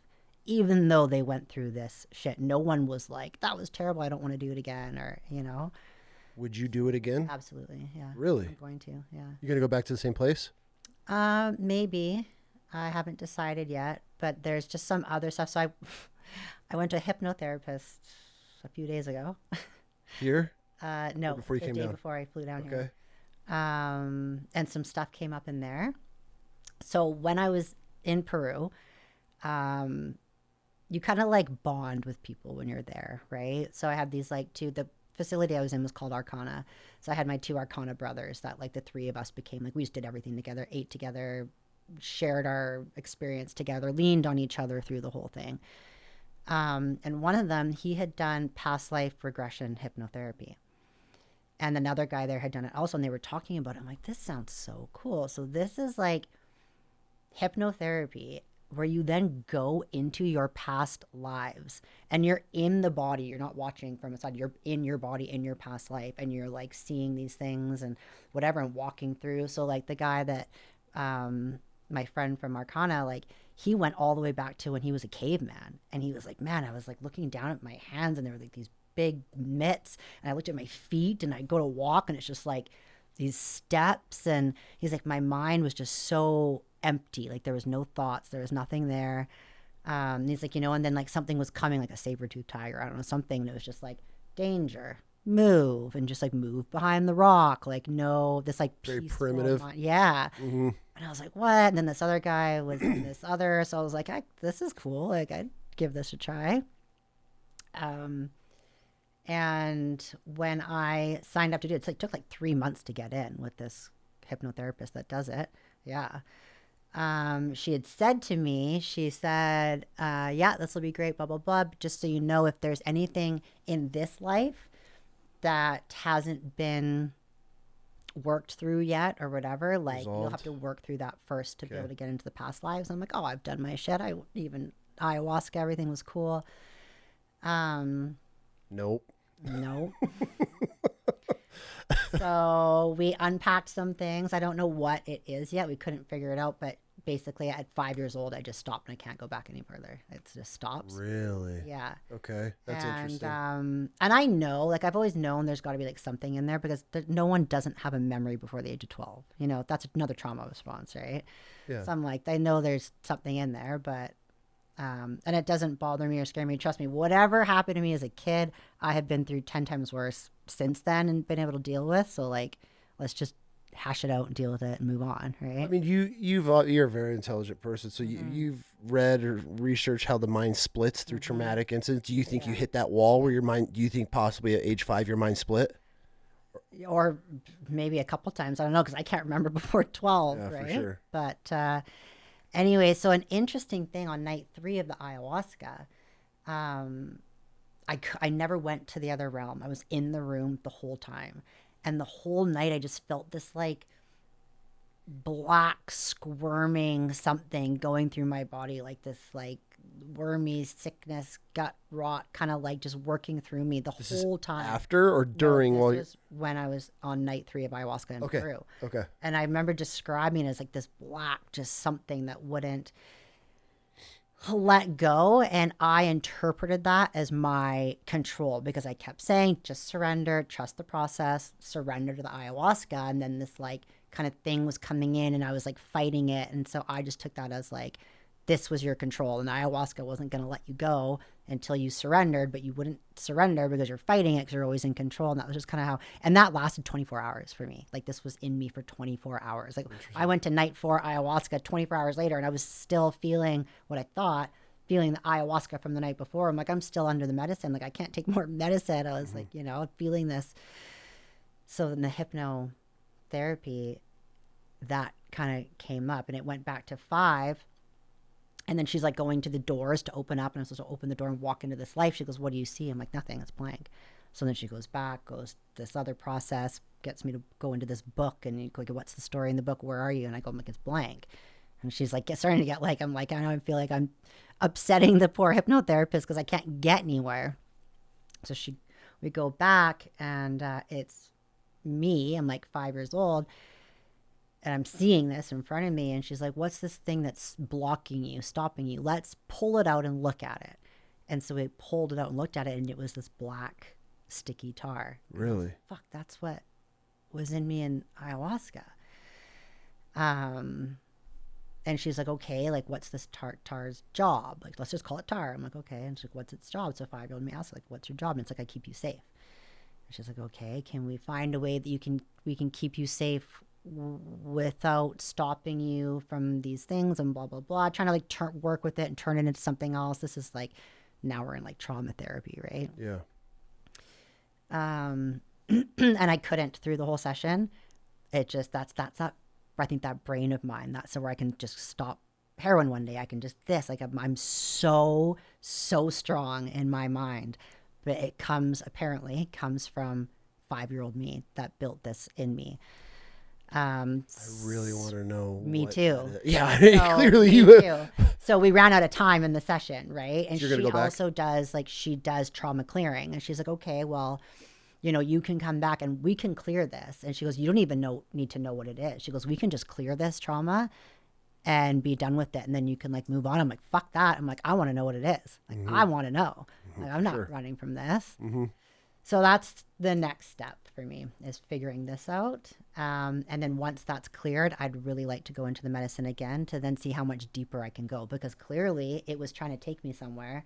And this blockage, something in me was like, nope, nope, nope, like blocking it.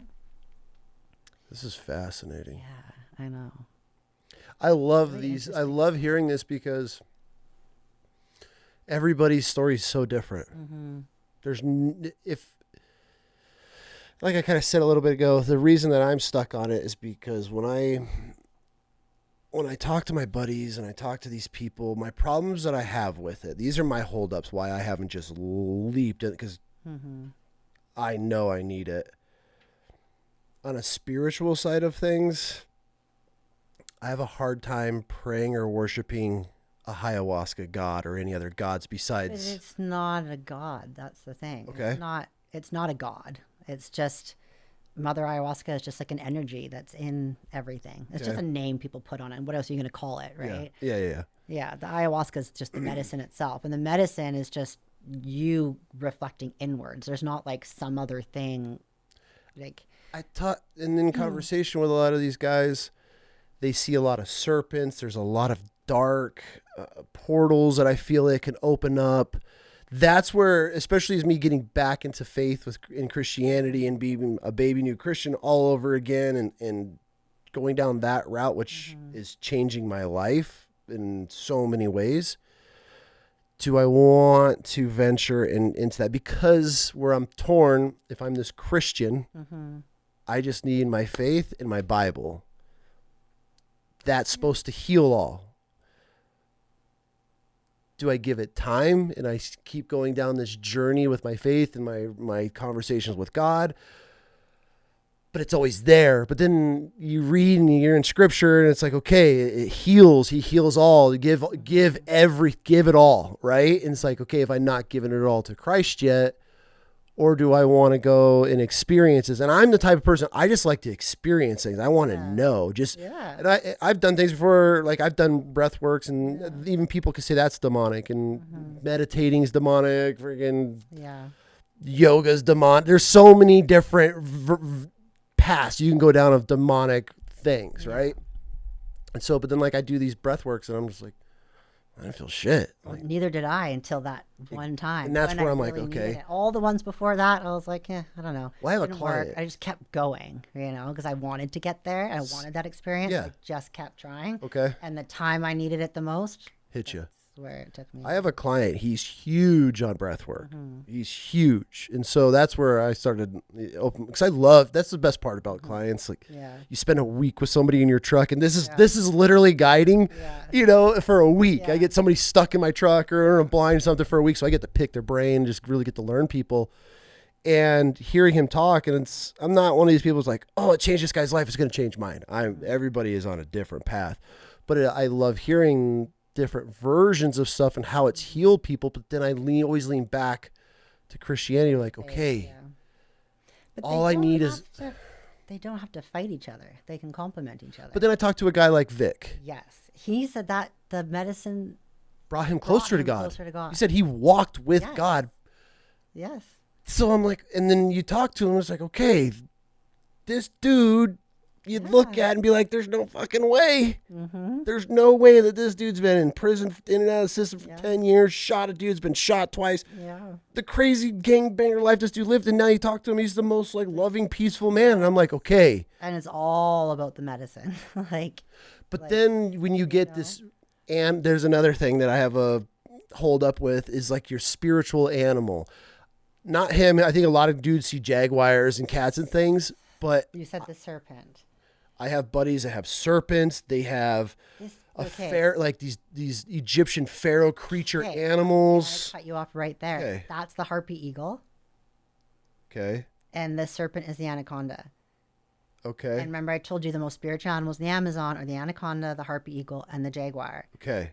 And that's where ayahuasca is from. It's from Peru, from the Amazon, from the Shipibo shamans.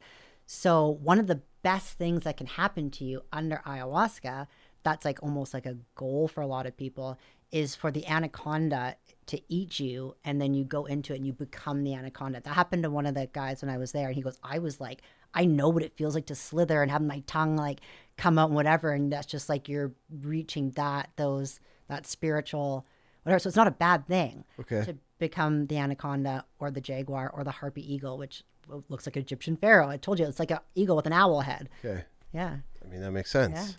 Yeah. It's very fascinating to me, and I'm very intrigued by it because I just want to know. I'm one of those. I'm like, I just want to try this shit. I mean, I went into it, same thing. I was like, I don't even know. Like, I've heard about people going and doing it, and like, it can be healing. And I was like scared about having to relive trauma, but I was like, I mean, it's not going to kill me. What's the worst that can happen? You know? Yeah, I'm with you because I'm one of those where I'm like, that's not gonna work on me. I'm not gonna get hypnotized. I'm not one of those people. Same thing with me going to the hypnotherapist. I was like, there's no way how strong this mind is. It's not even gonna work. And it took a long time. Like she was like, you're gonna count down from 99, and when you get a few numbers in, they're just gonna disappear, and you're gonna feel heavy. I was down at like 70, 60, and she's like looking at me, and I'm like, it's not working. That's breath work, and they're like, hey, breathe, you feeling it? I'm like. Yeah, which is good funny too, because when I got there, I was telling her about ayahuasca and breath work and these things that I do in these realms I've been to, and she's like, "Oh man, you do outer body travel. Like you're gonna go on a ride today. This is gonna be easy." And then it couldn't get me under. It took forever, and then couldn't even get to a past life. Like interesting. I was just like, yeah, I'm open for it, and you should so try it. I'm just so interested to. I guess my biggest thing is. I know what I'm capable of doing I don't want to say like violent wise. There's not many people that are going to be able to control me if I'm not in the right mindset. And that scares me. So I want my wife there because she's the only person I feel on this planet that can just poof if there's. So for me to not be in a controllable mindset scares me. That's where You're not that out of it though. Okay. Yeah, my buddy says he's having conversations. He's getting up and going to the bathroom in it. Exactly. And all that stuff. Because I have buddies that take... I was there with a few vets. There was a few vets there. And one was really going through some stuff. His spot was beside mine. Yeah. And I remember on the last night, he was like... Or second to last night, when I had the goo going through me, he had something and he was squirming and he kept flopping over onto my bed, kicking me and an arm over here. And like, he was just... groaning, and I was just like, I remember like being like, oh man, this poor guy's really going through it. I'm going through it, but this guy's really going through it.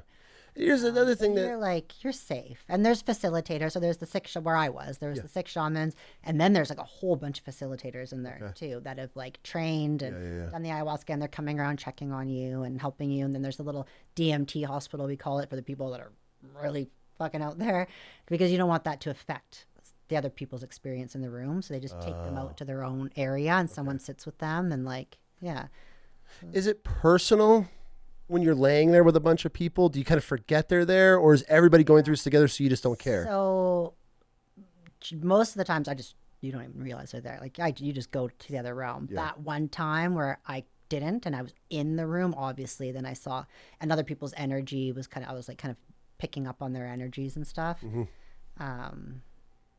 But that's kind of like the whole part of it. You're all healing together, and it helps at the same time. Interesting. So, yeah, it's pretty crazy stuff. But so I definitely want to do the medicine again for sure. But I want to clear this whatever blockage because it came up under the medicine. I did. Now I realize that at the time I just thought that was ayahuasca showing me, okay, you're always in control. You need to learn to let go sometimes. But now I realize it's something deeper in me, subconscious, that's I would love to be able to time travel back and see past lives. Right? I don't, like, how cool. I was so stoked on this. I was like telling everybody, I was like, I can't wait. I was like, I've always thought I lived in this era, like, you know. And then when she told me like, oh yeah, you're gonna go on a journey today, like you do ayahuasca, you do breath work, like this is gonna be awesome, I was so stoked. And then I just walked out of there like, fuck. You know, like I didn't go anywhere. I was 5 years old. I just want to see if I ever fought like a Roman army, just hacking dudes down. And I know. I can't wait to like clear whatever this is and get back in there and just see some past lives. And even that's super healing for people because there's lessons, right? That just keep going life to life because you're not learning them or you're not getting whatever from it. Or the same way generational trauma works, you can have that in your own past lives of trauma, right? So to be able to go through that and find, repeating patterns or whatever can be so beneficial moving forward in this life, right? Yeah. If it's all real. I mean, who knows? Maybe you're just making it all up in your imagination. I mean, who knows? If you feel better coming out of it. Yeah. Like. What gives a shit? I know. Okay. Now that we've covered that. Yeah. Interesting. Very, very interesting. Let's talk you being on your own. Have you ever had any just scary situations that you either found yourself into? Could have been preventable. Yeah. Yeah, there's been a couple. A big one was this year, really? Summer in Bolivia. Okay. So I was traveling through South America. I was in Bolivia. I just left the Uyuni salt flats, which mind-blowing. The world's largest mirror, they call it. And I was heading to, I think, Chile, the Chile border. I think. But it's really, really far. It's a really long drive. So I basically just drove for like 5-6 hours through the desert, through like nothing, not one town, not one city, no phone service, nothing. And there's just this like little hotel that's meant for people going along this road. So my driver drops me off. I check in and he takes off. He's probably going 6 hours back to wherever he came from. Jeez. Okay. And, so I check in. The guy working at the desk is the only guy working there. And he's like hunchback and like one eye is going this way. And he's like kind of Quasimodo. And I remember like thinking, I'm like, this is like some Hills Have Eyes shit. I was like, literally, I'm in the middle of the desert, in the middle of nowhere with this like probably inbred back hick, like hunchback weirdo. And I remember saying that. I texted a friend because they had Wi-Fi at this hotel. I was like, this is like Hills Have Eyes. I was like, this shit's weird. I was like, whatever, it is what it is. So I eat dinner. He's also the chef. He cooks the dinner. And then I go to my room. Are you the only one here? I'm the only one. In this whole hotel? Yeah. Okay. Red flag. Yeah. And so I like go to my room and I'm just like kind of just getting ready for bed. I'm like, whatever. I got another 6-hour drive the next day. Some driver from the other side is going to come get me and take me to the border. And yeah, like brush my teeth, everything. And I'm like changing. And then there's this knock at the door. And I'm like, what does this guy want? So I go and I open the door and I answer. And he like looks at me and he's like, oh, like, was dinner good? I'm like, yeah, dinner was great. And he's like, okay. And he asked something else I don't really remember. And he's kind of like pushing the door a little bit open. And I'm like kind of shooing him out. And he's trying to talk to me. And I'm just kind of like, I'm going to bed. Like, leave me alone. And then he says to me, and he's speaking English. I speak Spanish. So South America is easy for me to travel around, but from being in Mexico. But he speaks in English and he goes, well, if you'd like company with you overnight tonight, I'm available. This is this Quasimodo looking dude? Quasimodo looking dude. I'm like, first of all, what makes you think whatever, guys are guys. Yeah. They all think they're special. We're not? Right. Anyways, and so I'm like, no, I'm good, and I go to like close the door and he like puts his hand on the door and like opens it again. And he's like, are you sure? Like, I'm just here. I'm at the whatever. I'm like, yeah, bro, I'm good. And I like slam the door, lock it. Text a friend. I told them like what happened. They're like, that's fucked up. I'm like, yeah, I know. And then I'm like sitting there thinking in that moment, I was like, man, I'm all the way out here in the middle of nowhere. My only lifeline is Wi-Fi. I was like, could you imagine if this guy shut the Wi-Fi off or something? I have no way to contact anyone. I'm like, oh, well, whatever. Maybe he just is lonely out here and meant like, if you want to hang out or have a coffee. I mean, like, I knew that's not what he meant, but you convince yourself of things so I can go to bed and go to sleep, right? Yeah, a little peace of mind. Yeah. So I go to bed and I go to sleep. I've been sleeping, 4 hours, maybe 3 hours at this point. And all of a sudden, I hear fucking knock, knock, knock, knock, knock at the door. And I wake up and I'm like, what the fuck? Knock, knock, knock, knock, knock. And I'm like, you know what? I'm just going to pretend I'm sleeping. Because if this guy's just trying to hang out and talk or make conversation, like once he knows I'm sleeping, he's going to fuck off, right? So I just like lay there. And I grab my phone and I text a friend from back home. And I was like, dude, this guy's knocking at my door again. And he's like, yell at him, like, say something. I'm like, no, I'm just going to like pretend I'm sleeping. So he goes away. Cause I'm like, he's just looking for someone to hang out with. This goes on for 11 minutes. Really? I've looked from the first text to like that's 11 minutes. He's sitting there knocking on my door. And I'm just staying quiet. Cause I'm just like, I just want this guy. It's like 1 a.m. Okay. I hear the key No. go in the door. No. Yes. Are you shitting like, at this point? Tink, tink, tink, turn. And I fucking like slam my hand on the headboard like 3 times and yell and flick the light on. I'm like, what the fuck are you doing? And I hit video call I was on WhatsApp to who I'm with so that like they can hear and see everything going on instantly, like all at the same time.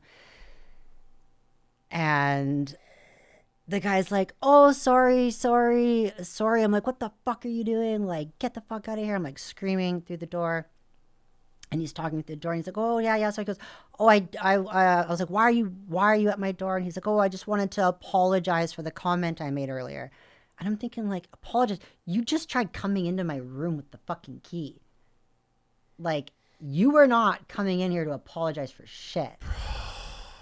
My heart is like pounding through my, like, in my throat. Adrenaline is just going. I'm like, there's no secondary lock on the door. No, just the he has a key to. Nothing. And I'm like looking around the room. There's no lamp.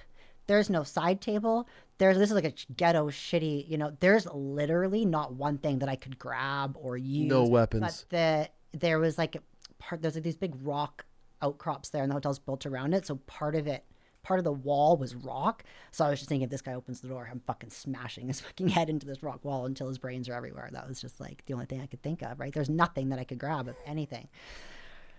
And like, it wasn't so much like fear because like, I mean, I'd fuck this guy up. And I know that, especially in a fight or flight type thing, but just still being in the situation and the adrenaline and like everything, like I'm shaking. I can't even like hold my hand still. My heart's in my ears, just everything. And so there was this one little like particle board bench thing. That's all there was. But if I had used it to hit him, it would just smash into a million pieces. But I took that and I jammed it up under the door handle so that if he did try to come in, it would like prevent the door from opening. That's all I could do.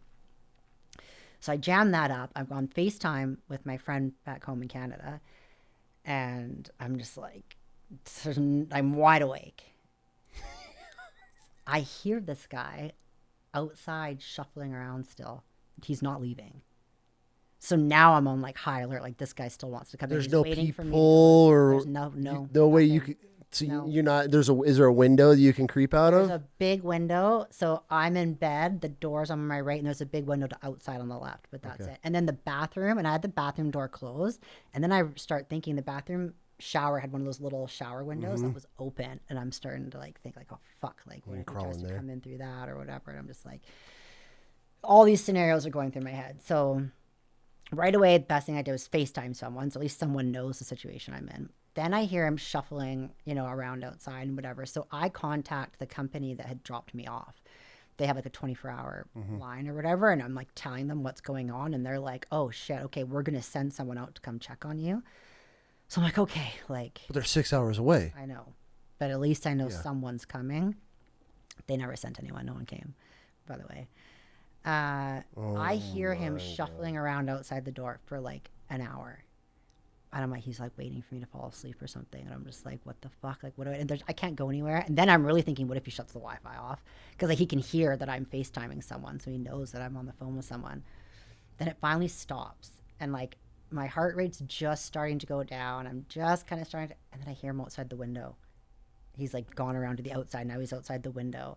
And I'm just like, this went on like all night. So you didn't go back to sleep? No, I didn't sleep once that night. And he was just shuffling around my room all fucking night until my driver that I had booked to get me came and got me. What time in the morning did they show up? 7 a.m. Okay, well this wasn't like noon. But still, that like those hours. It was a long 8 hours or so. Yeah. So that was a bad one. And I like obviously reported it to the hotel owners and they said they fired him right away and whatever, but you always wonder, like, what if he'd gotten in the room, or For sure. what were his intentions? And then I'm thinking, like, oh man, now I'm gonna have some like murder beef in Bolivia. Like, I'm the white tourist. Like, I'm gonna be in Bolivian jail, like locked up forever. Killing like, some local for national. killing some fucking inbred little Quasimodo dude. Like, like fuck, great. I'm taking those The chances. things that are going through my head in this situation, but I'm like, what's my other option? I can't even like run out of there because I'm running into a desert. I'll freeze to death, or like, like there's nothing there. You were trapped. I was trapped. That's a Fully trapped. shitty situation to be in. And I know most girls after that would book a flight home, and I just continued on. I went into this big canyon that day, and went to Chile, and went to wine tasting that night, and like, I don't know. I mean, it sucked, but I wasn't gonna let it stop me. For sure. But damn. Yeah. All night. It's almost torture at that point. Like he's toying with you because now that you're peaked and you're hearing everything, every noise is immediate. That adrenaline, that your senses are so heightened. And there's no coming down. And then when you do and you hear it again, like, yeah, it's a horrible, especially when it lasts all night and you're just wired. Did you sleep that 6 hours after he picked you up? Did you pass out for your next ride? No. Damn. No. For as much traveling as you have been through, is that the worst, like the scariest thing that you've been in? I would say so. Like, that's not bad. There's definitely been other things. Like, I was drugged and raped in Thailand. Other things, like, there's been other things. Blow over that, if you're that's cool with fine. it. Yeah, You just a long time ago. There's been other things, but this one was so bad. So that I think almost getting raped was worse than it actually happening. That's probably just the way my brain processes things. If you mind me asking, how did you get drugged and raped in Thailand? So I went to a half moon party. Okay. Which is what exactly? So on the island of Koh Phangan in Thailand, they have these like full moon parties, half moon parties, black moon parties. They're just like parties on the beach. Mm-hmm. And a lot of people are doing like mushrooms and stuff like that, like mushroom shakes. So I got a mushroom shake, but I don't know what else was in it. Yeah. And I woke up. So I don't even like remember any of it. I just remember being on the beach and drinking this shake. And then the next day I woke up, I was on like the front step of someone's bungalow, completely naked. I was stabbed in the back. So I have a big scar there. And I had no clothes, no money, like no nothing. I was just like left naked on the front step of this person's bungalow. And the guy living in the bungalow came out and like found me and like woke me up and took a bed sheet and like wrapped me up, and I had to like find my way back to where I was staying and go to the hospital and do a report and rape kit and all that stuff. Yeah. Not the first or last time either. Yeah.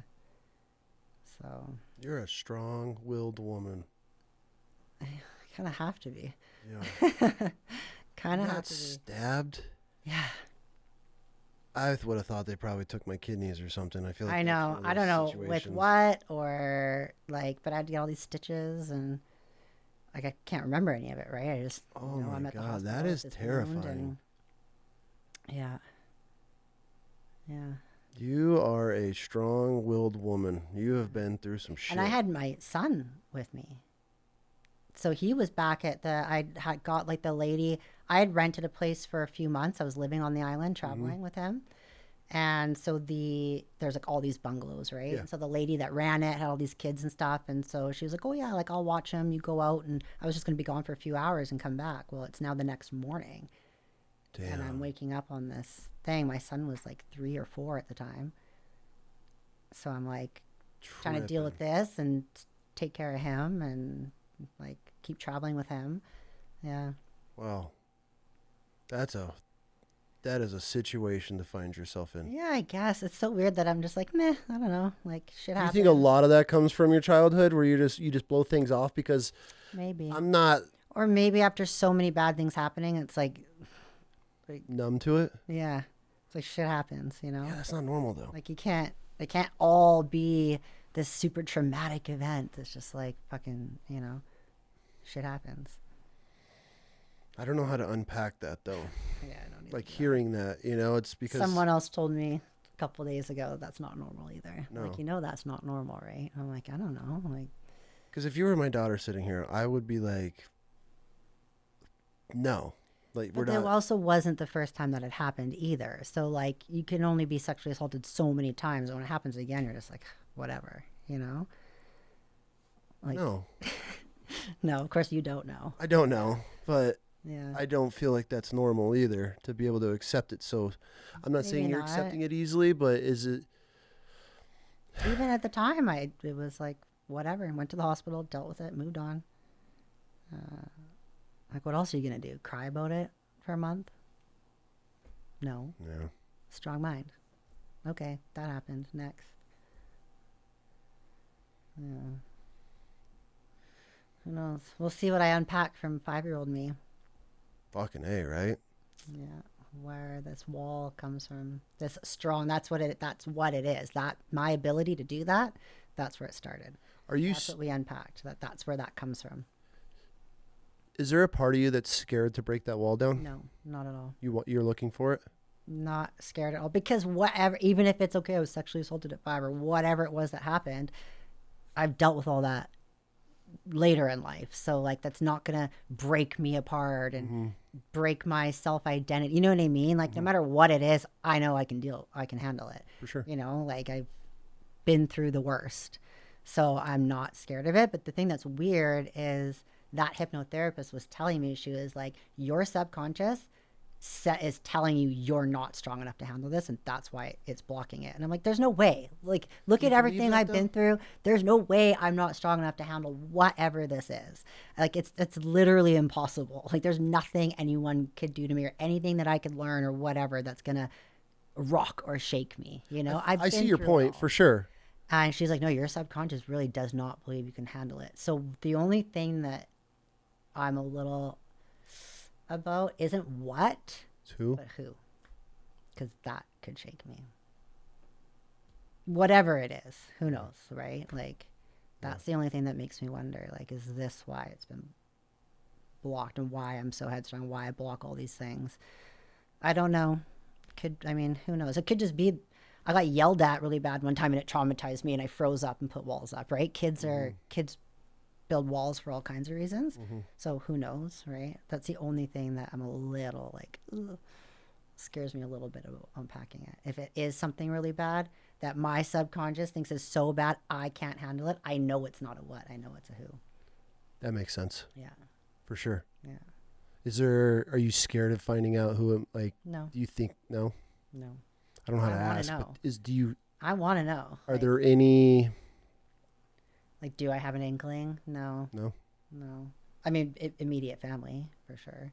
Other than that, I don't know. But that's just like speculation, like I said. Yeah. It could just be little kids are traumatized from, just being yelled at or, you know, like, and they put up a block and it's just so strong, it's gone all the way through. It's no way to know until I go. But that's when she was like, we can do trauma clearing and you don't need to know what it was. I was like, no, fuck that. I want to know. Like, I want to know. Yeah. Yeah. When I talk to people, they're like, I don't want to know. That, to me, and this is just me, how that mind works, that terrifies me. Yeah. Yeah, because you're going through like blind, just like following whatever, like, no way. Whatever Yeah. fate takes you, but knowing you have this shit in you and you're like, oh, I don't want to know. No, I'm good with my life I live now. But obviously that is compounding your whole entire life to the problems that you're facing now. I'm the type of person like, dude, let's get this out of me. Yeah. I'll want to face it. Let's move on. I don't. It's like, so, yeah, I don't know. Even if it is, I just don't know what could be so bad that my subconscious is like, you can't handle it. You know, I don't remember much, so I can't say either way, but my grandpa on my mom's side is a pedophile, like known pedophile. I'm not going to say how I know or whatever, that's someone else's story, but brutal pedophile. And when I was like, I don't know how old, 7, 8, 9, something like that. My parents sent me to stay with them for the summer. And again, I don't have much memory before the age of 12. I do have one memory. He took me fishing in the morning, and I met one of his friends at some diner. It's like 5 a.m., pitch black out. We're at this diner, and I remember sitting there, and he had his hand on my leg and was like rubbing my leg. I can remember friend or your that. grandpa? My grandpa. It's like a flash memory. And then I guess 3 of us went fishing for the day, or that's what we were supposed to do. I don't know, but that's all I remember from that. The fact that my parents would send me out there to live with them. They might not have known then. They knew? very well knew. Yes. Yeah. It blows my mind that you even communicate. And I'm not saying to cut your... From like everyone. Yeah, it's very, very fascinating to me. You have 1,000 reasons. I know one of my biggest faults. It's funny. Someone like recently said to me, like, "Oh, what's been like your biggest downfall in relationships?" And I answered as like, it's my loyalty. Like I'm too loyal, like to a fault. And then I was talking to a girlfriend of mine that I've been friends since I was 14, and I was like, yeah, so and so asked me, what's your like biggest fault in relationship? She goes, your loyalty. She spits it out right away. Like I cannot go against someone even if they're hurting me. If that person's supposed to be in my life, and that's almost partner, Stockholm syndrome. I know, right? Like, or is that the right word I'm Pretty thinking? much. Yeah. So like where you're, I mean, you hear about these kids that get kidnapped and they end up falling in love with their kidnapper. Yeah. So that right there is a trauma response. Yes. So I think there's some stuff from childhood that is a trauma thing. So that's something I've been working on, right? In my own self. Yeah. Not just being loyal to a fault or letting people hurt me and do these things. Like that's not being loyal to myself. No, not at all. Yeah. Especially, I feel like you're a pretty strong. I know. Headed woman to be able to travel the world, to be able to do the things you do, but then the fact that your parents, I'll say our parents, hold this anchor that you can't just sever. I can't. Yeah. And I've gone times where I cut them out and didn't talk to them for however amount of time, but always go back. Always go back. Why the lifeline? You got a very successful job. You have an incredible relationship with your son. Family. But that's what they say. Like they're like, when there's no one else there, you always have family. But I'm like, that's not true because they're not there. Like I had an ex that like just beat the shit out of me, like by bleeding everything. And I was in the basement suite at my dad's house. And after he left, like I was like screaming, whatever. My dad came running down. I'll never forget this. He was wearing a white t-shirt. And I just like hugged my dad and I was crying and I like came back and there's blood all over my dad's shirt. Well, I broke up with that ex. My dad stayed best friends with him and my brother. He was a groomsman at my brother's wedding down the road. Like my brother and my dad kept this guy around, invited him on family trips. Like we went to Vegas for my dad's birthday and they invited this ex on our family trip and I had to sit beside him at the table. Like there's no loyalty there. So why are you giving them loyalty? I don't know. I really don't know. Because this is where you need to unpack. I know. I've been working. I'm aware of these things. Like most people aren't aware. Like I can talk about it because I'm aware it's there, and that's just another thing I've been working on, right? But I know. Yeah, fuck that. I know. Yeah. Fascinating. So they like that, but then that's the talk that my family has. They always say family is everything. Without anything, like family is what's always going to be there. But anytime I've needed them, like in Thailand, I was like down and out and nothing, whatever. And there was no there wasn't smartphones or anything back then. So I emailed my mom, being like, this happened. I'm like stuck and, I have no money because I woke up with nothing. Like, why you'd have to like wire money back then. She didn't even respond to my email. Hon, you need to, what you need to do. Blood, I hate one of my most hated phrases is blood's thicker than water. It's not. It's not because I have friends that are way more solid to me than my family ever has been. Yeah. Yes. But I just like. I've been though. I've hung on and. I need to be better than them, and by being better than them is allowing you to live your life under. But I do. and No, I for do sure, in my but I'm life, talking and that- like they're like that's an toxic anchor, in their though. ways now, but not as bad as before. Or maybe I just like let things slide more. I don't know. There's no as bad as before if they're allowing what's happened in the past to happen, especially as a parent. You know, would you allow some of the things that to your son? Not a chance. No. You're gonna leave your Never. son abandoned in a foreign country after getting stabbed and losing everything? Not in a million years. Yeah. Yeah. Yeah, family's weird, man. It's very interesting, and I get it. Trust me. One of my faults is I'm loyal to people, and that's one thing I've had to work on over the last few years is my loyalty and where it goes. And that's where I'm like, man, I give everybody my loyalty, but my own family and myself, and that's where I've really like pushed it away. I think like the good side of all this is it's made me incredibly resilient, 100%. incredibly comfortable in chaos. 100%, which To is be a able to live huge this thing. life that I live, that's so adventurous and so like I've been to 28 countries in the last 23 months. That's incredible. You know, like, and just like you said, one day I'm hiking up a volcano, and then the next day I'm swimming with penguins, and then 3 days later I'm in icebergs, like in Ushuaia, and then another day later I'm in a Brazil at the waterfalls. Like, it's just, but I'm comfortable there. Like with all that going on, that chaos, I'm comfortable in that. It's when I go home, and I'm like sitting at home, and I don't have a purpose there because my company runs itself. So I don't have anything I'm creating or doing. So I'm just sitting there with nothing to do all day. My son's off in university. Like the house is quiet. I was home 3 days, flew here. I was like, nope, I'm going home for 2 days, flying to Mexico. Like I just, This is all a traumatic response, though. yeah. This is a trauma response. Is you have to surround yourself. When I say chaos, not in like a negative way, but just being on the road, something new, new adventure. Well, when You I was say building staying my busy. business, though, I was able to stay home because I had something I was creating, right? Or when my son wasn't in university and he was home, I had him to take care of, and you know what I mean? It's just like when you're not creating something, you're stagnant, and I can't just sit and stare at the wall all day. I 100%. I don't feel watch that. TV, you know, so I just like, so I'd go and find things to do. And you've also built this life. Yeah. So I mean, I respect it. I'm not knocking it by any means, but I wonder if there a lot of that comes from just you can't sit still. Yeah, people have asked me that, and I don't think so because it's only been the last 2 years that I've been staying this busy. Okay. You know. Okay. You know, before that, I've been settled down and in relationships and raising my kid, and I haven't. I mean, I've always traveled lots, definitely, but I could go like 3 months in between trips or something. Okay. It's just now part of it's empty nest syndrome. My son left for university, and suddenly I'm like, oh my god, I have no purpose. Dreading that. Who am I if I'm not a mom raising my kid? Like, you know, that's been my entire adult life. I became pregnant at 19. I know nothing else but taking care of him and being his mom.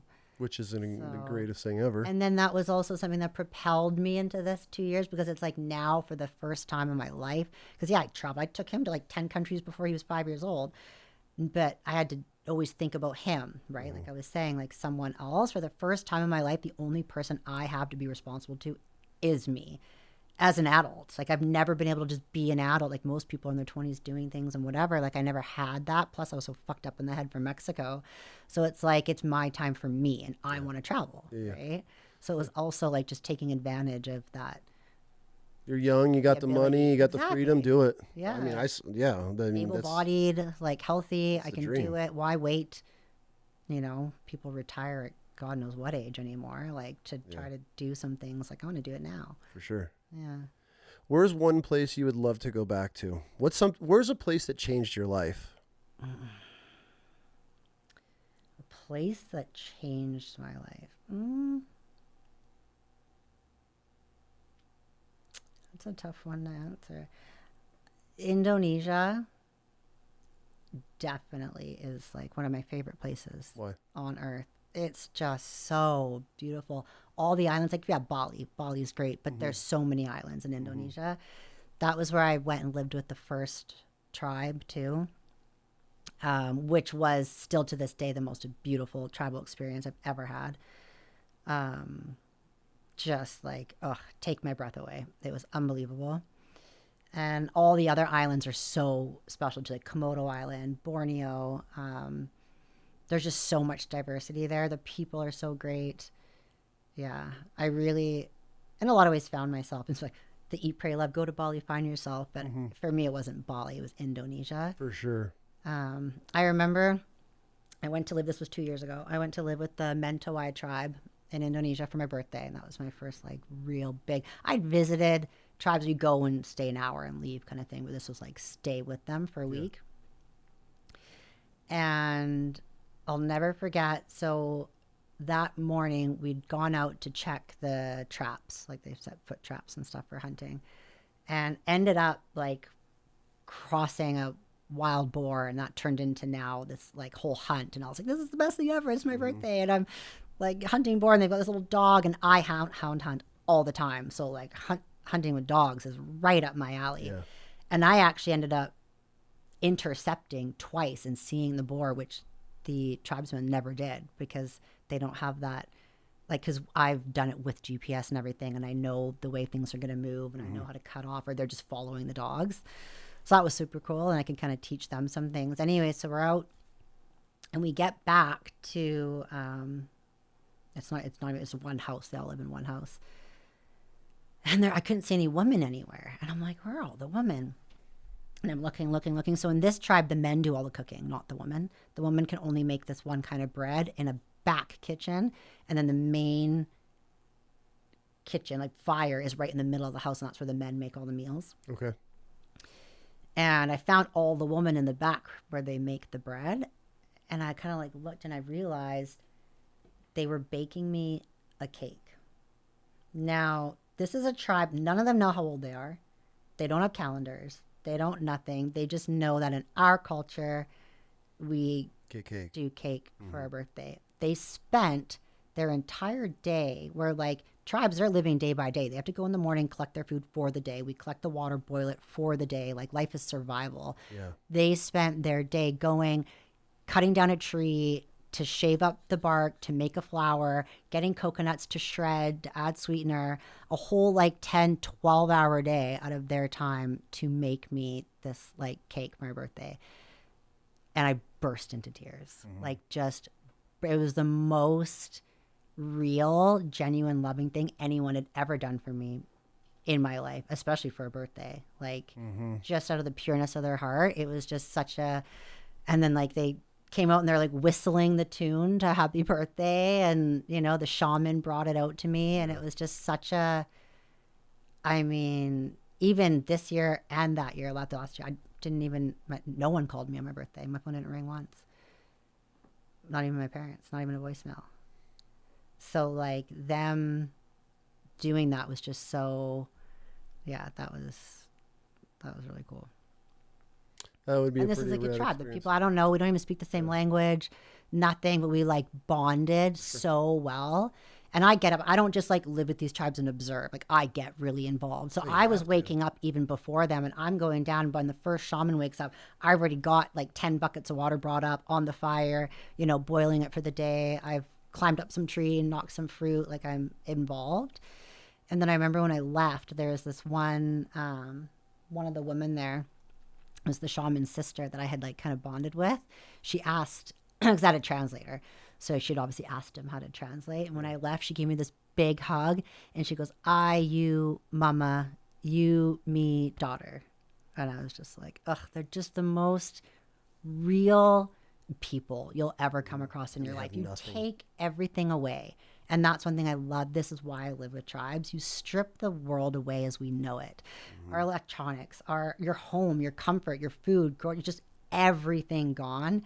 And all you're left with is humanity, is what humanity is supposed to be, what it means to be a human. And it's the close knit of the people and how they work together, and they all rely on each other, and they all move together. It's the most beautiful thing to experience. Like, yeah, going and darting monkeys and all that shit's cool too. I love adventure, but it's the people and that connection that I love so much, and that I travel and visit these tribes for.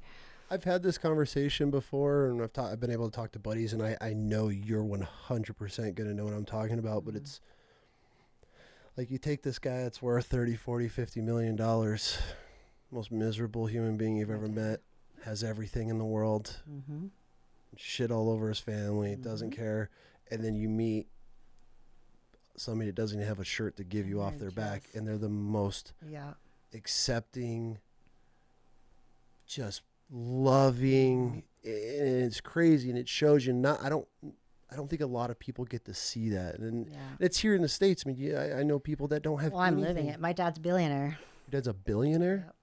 Another thing a lot of people don't know. A lot of people see my lifestyle, my success, and think they're like, oh, her parents are just funding it.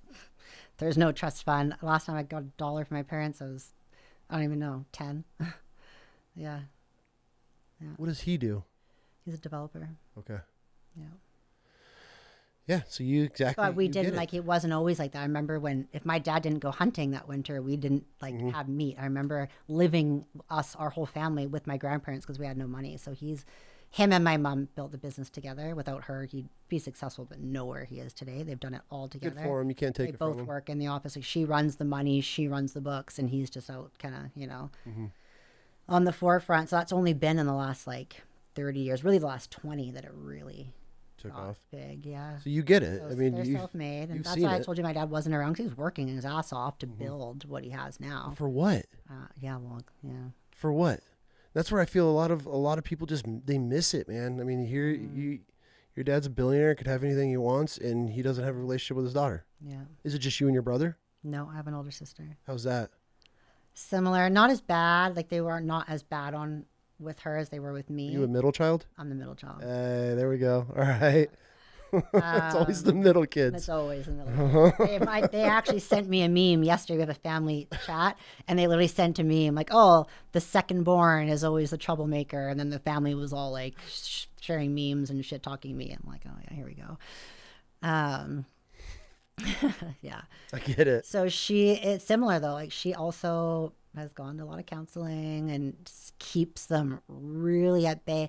And it's funny, like, when I do spend time with my family, like, my dad will, have the family all loves to talk shit about everyone. Like, oh, I don't know what her deal is, why she doesn't want to come and do this with us or that with us. I'm like, well, what do you think? Like. You have some valid points. Yeah, like, come on. And so she's definitely just keeps the family at arm's length. And then my brother is the golden child. Like, he's never had to make a resume or, like, know what struggle is. Like, he's fucking platinum spoon up his ass. Like, I love him. I love my brother. Sorry, Cody, I don't mean it like that. Like, you're great, you work hard, but the golden child is the golden child. There's no change in that. He's the son, right? The prodigy. Yeah. Is there one place you would recommend never visiting again? No. I think everywhere I've been has been I've gotten something out of it. There's been some, like I went to the Congo. That's where I just got back from in Africa. Gross. How is that? Yeah. Congo's interesting. If people don't know about the Congo. I was just there like 3-4 weeks ago. I mean, you correct me if I'm wrong. It is a war-stricken. Yes. There's people, women with no hands and feet. Yes. I mean, the violence. Yes. Us as Americans or North Americans have no idea the level of violent people that live in the Congo. Yes. And you went there. I just went there. Okay. How was this? So I went there to live with tribes. Okay. How many tribes have you lived with? I don't know, 16. Damn, okay. Yeah. And before I went, like, people that knew I was going were like, dude, what are you doing? Like, do you know what's going on there right now? I'm like, yes, I do. Like, you're a white woman that's, like, small and good looking, like, and you're going alone to the fucking Congo. Like, are you aware? A 7-year-old will kill you there. Yeah. Literally, there I saw child soldiers when I was there. Yeah, like there's children chopping feet off of and hands off of people. Children. Yeah. You're like, so I actually had a really like scary situation. Like when I landed there, I had one friend. So then I started like Googling, and it's in the top 5 most dangerous countries in the world, maybe even top 3, but it was in the list. It was 5. And my friend goes, the 2 most dangerous places on earth right now are Gaza and the Congo. And he's like, you wouldn't go to Gaza, would you? Like, why the fuck are you going to the Congo?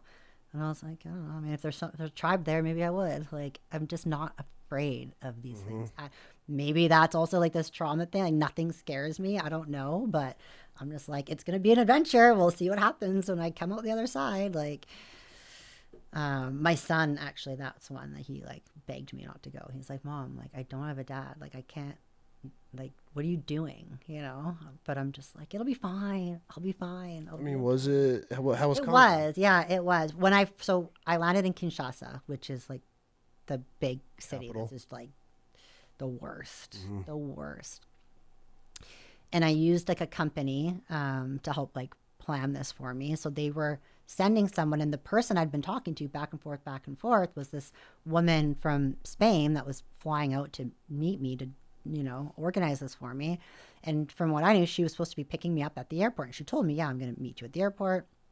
I needed to do a visa extension because everything I plan is last minute, right? Like I just show up and figure out where next. So I can't go somewhere where you need to apply for a visa and it takes a month and blah, blah, blah. So like with the Congo, they just have this 7-day visa you can get right away. And then so that's all I did. And then I had to extend it when I landed. Okay. So we're supposed to extend it at the airport. She's supposed to meet me there. Well, I get off the plane, like I get my bag and I'm like walking out. There's no one there. There's no one with a sign, no one with my name, like nothing. I know I've just arrived in one of the most dangerous places in the world. I'm the only white person in the entire airport. Country. And I'm a girl. Like, I'm a woman and there's nobody else there. And I'm like standing outside. Everybody's looking at me. You're just and a target. The biggest things are like kidnapping, especially for ransoms. And like all the worst things you can think of are rampant there, like constant, nonstop happening. So I'm like, what the fuck? Like, there's no one here. What's going on? So I'm like messaging her on WhatsApp and she's like, oh yeah, no, the driver's out there. I'm like, well, there was no one with my name or anything. She's like, oh, I'll call him and tell him to come find you.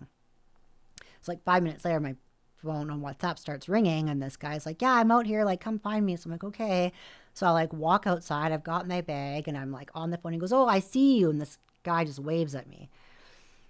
But he doesn't have a sign or anything. He's not wearing a logo of like on his shirt, nothing. He's just like another Congolese guy in the crowd of Congolese people. So my brain instantly starts thinking, okay, like I know the person I think the person I've been talking to is legit. Anyone can make a website if they're trying to find people to traffic, right? Like, how do you really know this is even a company?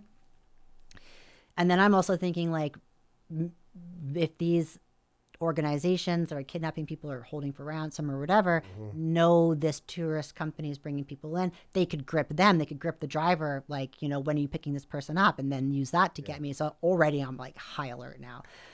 I walk up to this guy and I'm like, yeah, you know, okay, like, and he's like, yeah, we got to go up to the car, but the car's not even in the parking lot.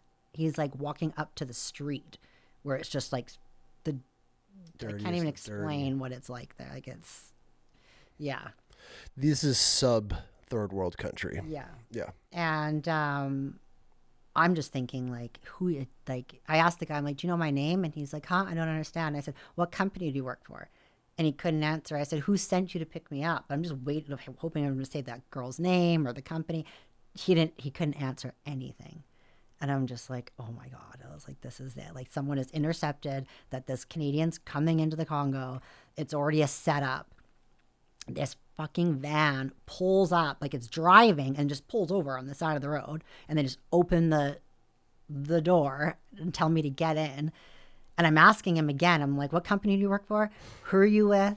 Like, and I'm also standing on the street, everyone's staring at me. So I'm just a target already, because like you can't walk through the streets alone. Like those little children will cut your hands off and like take everything, you know what I mean? Literally. So I'm like, I don't want to be on the street. I also don't want to get in this van, but I have no other option at this point.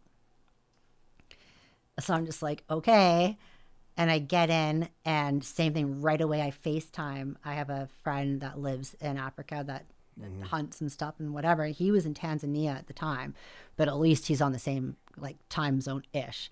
And I just FaceTime him, and he like takes one look at my face and he's like, girl, what's the situation you're in? And I'm like, he's like, you just need someone to be on the phone, don't you? And I'm like, yeah. And I've just got my AirPods in so they can't hear. And so I sent him the hotel I'm going to. I also had it on my phone on maps. So, and I shared my location with him so that we can follow the route and make sure we're going in the direction of the hotel. And I'm like, because I'm trying to ask these people questions and they're just not even, I'm like, asking, where are we going? What hotel are you taking me to? And then now they're just ignoring me. And they're just 2 men in the front. I'm in the back. No one's answering me. And we're driving through a war zone. It's literally a war zone. Like, I'm looking outside, like, it just looks like bombs have been going off everywhere. Like, just, I'm alone. I don't even know where these guys are taking me. I'm just like, fuck. Like, you're going to get killed the first hour you land in the Congo. Why did you do this? Like, this is literally what I'm thinking. Like, this is what's going through my head. Oh my God. Sure enough, we're heading towards the hotel. All of a sudden, boom, we turn off the route. And we're going through all these, like, side roads. And Hunter's looking at me like, dude, what the fuck? Like, do you know Hunter, Herbert? You would. Yeah. Maybe we cross paths. Anyways. And he's like, that's not the route. I'm like, I know. And we're both just like, and he can't, I mean, he's in Tanzania. I'm in the Congo. He can't do anything, but at least someone knows where I am and someone knows the situation I'm in, because no one ever knows where I am or whatever. So these are the things I think about to like mitigate the situations that I do end up in when I can. Mm-hmm. And then I'm trying to ask the driver, I'm like, this isn't the route, this isn't the route, this isn't the route. And then they're like, oh, shortcut. And I'm like, shortcut. I'm just like, meanwhile, your phone's like rerouting. Yeah, rerouting. We ended up making it to the hotel, and they did end up being the right drivers. But that whole drive was like, just shit and what? bricks. Because like, what can I do in this? Like, if they're taking me somewhere and they open the door and 10 guys are all gonna have AK, like, yeah, I can kick and fight, but like, I'm toast, you know? Yeah, you ain't even fighting those kids. No. Start hacking you with a machete. Literally. Like, it was bad there. What did you do in the so then you left from there and you went to the tribe? Yeah, I spent a night there, and then the next day went out, gone on this like kind of canoe up the river, and then went up towards the tribes. And as soon as we got out of the city, the further up the river you got, it was fine. Like, I felt they safe. Still have like oh, I know, like guerrilla warfare. They do in the jungle running through. Yeah. So like I've kind of come to the. This is where you're gonna be like, see, you're not normal. I would never. I've said before, listen, I know that I want to travel all over the world and live with tribes, and like, to get there I have to drive through jungles on these routes through Africa where these guerrilla groups are. I know that there's a chance that I might get rushed by some guerrilla group and held and raped and ransomed and whatever, but I'm like, if that happens, it happens. Like, it's not normal. You know, like, I'm not going to go do these things and live and experience this and live with the tribes, because that might happen. I'm well aware that there's a high risk, and I'm okay with that risk.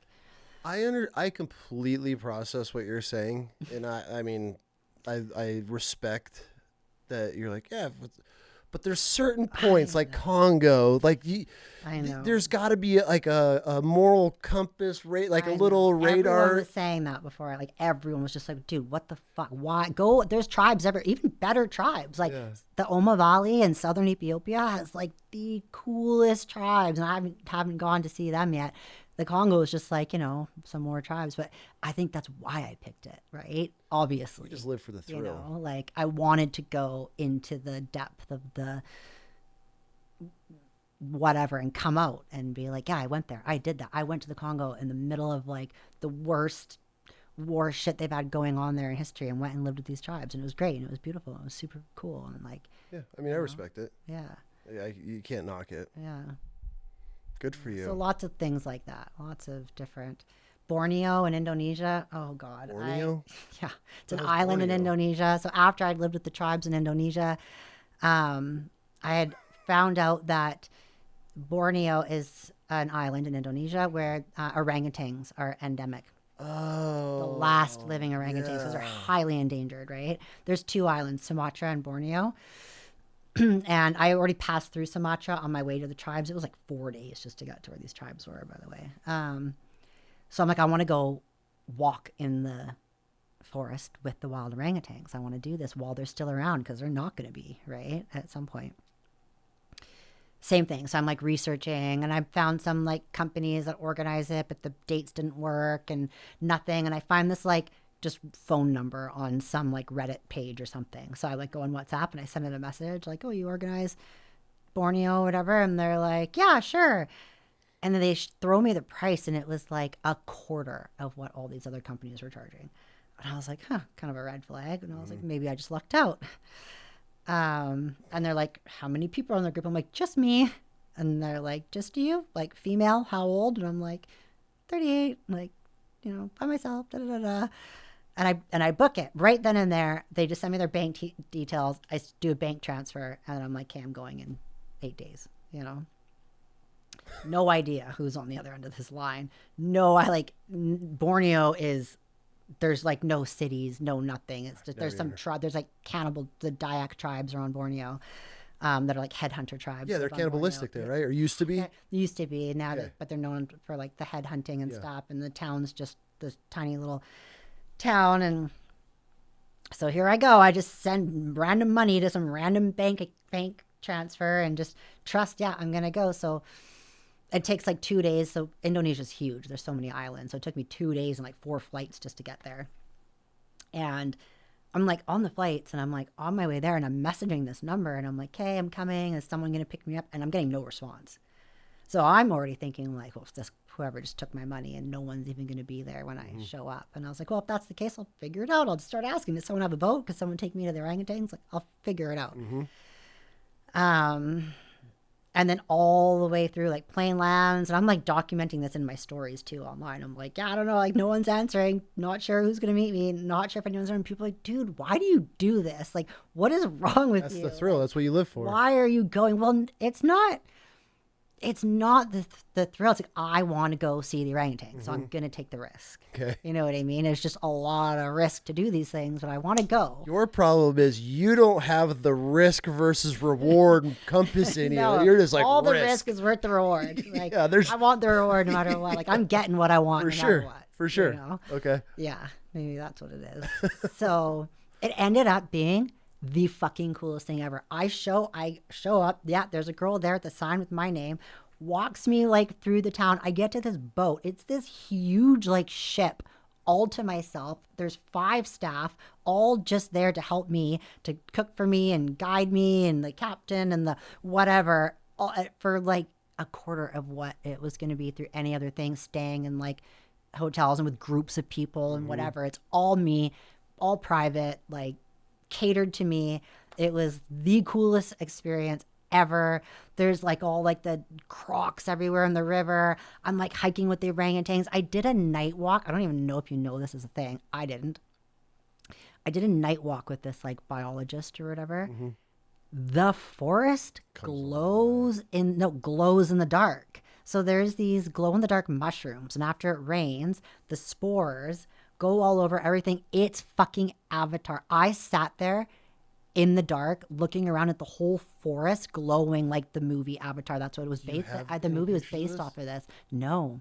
Fuck. No. And I had tears just literally like streaming down my face. It was the most beautiful fucking thing. You can Google it though. You can Google this. You got this. to go live in Avatar? I got to go live in Avatar, in the Borneo jungle, in the like this random like thing. You're a huge Avatar fan. I had no idea. So you can actually you can Google it. There's a big forest in India that's famous for it, and then these ones in Indonesia. And I didn't know. I had no idea this was even a thing until I'm sitting in it, looking around, and like it's literally Avatar, and it's glowing. I did keep like a little twig and a little stick and a leaf, and when I got back I took a picture of it. I'm like, look, the stick is glowing. Everyone's like, oh, a glow stick. And I was like, oh yeah.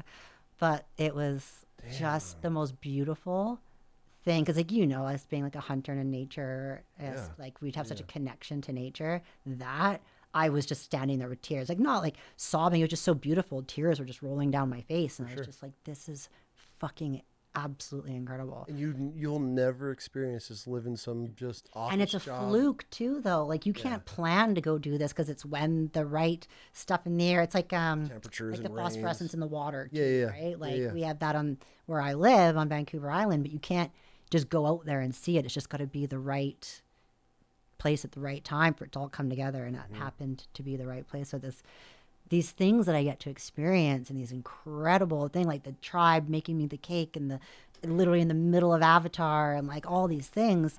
If I didn't take these risks and just have faith that it's going to work out, I wouldn't have all these amazing, incredible experiences. I respect it. So. There's not many people where I've ever been like, damn, like, good for you. You're one of them. Thank you. You are one of them. To be able to overcome I'm sure we didn't even scratch the surface. No, we didn't. I could tell. This is just what you wanted to share. I'm sure there are. I don't mean to say that in like a joking way, but yeah. Well, I don't see it that way either, as like overcome, like, I just don't see it. I don't know. And it's not like, oh, I had this like hard life and blah, blah, but look at her now. It's just like tough times build tough people. Fucking A. You know, the way I see it. Yeah. I guess. I don't know. You've got to be a pretty tough person to want to book a hunt or book a trip to Congo and get in a van that has candy written on the side of it. Literally. Yeah. Free candy. That was like, Free tribe but visits. I do what I can. Like, I know these people can't fucking help me, but I will when I've gotten very good at picking up on signs and signals. sure. I'm very aware of my surroundings. That's a and skill. I do what I can, like call someone, be on FaceTime, share my location. Just, I mean, if they take me, they fucking take me, and there's nothing that person on the phone can do. But at least someone knows that happened, and they can reach out and start. At least as I'm not just out there. And if this happens at that moment, no one knew. And I'm sure a lot of people are listening like, this chick is batshit crazy. She is out of her mind. But I love my life. It's fucking unreal. It's so fun. How many people get to say that though? But every adventure you're learning. I haven't been fortunate enough to travel your experiences, but I've traveled and I've been in some shit.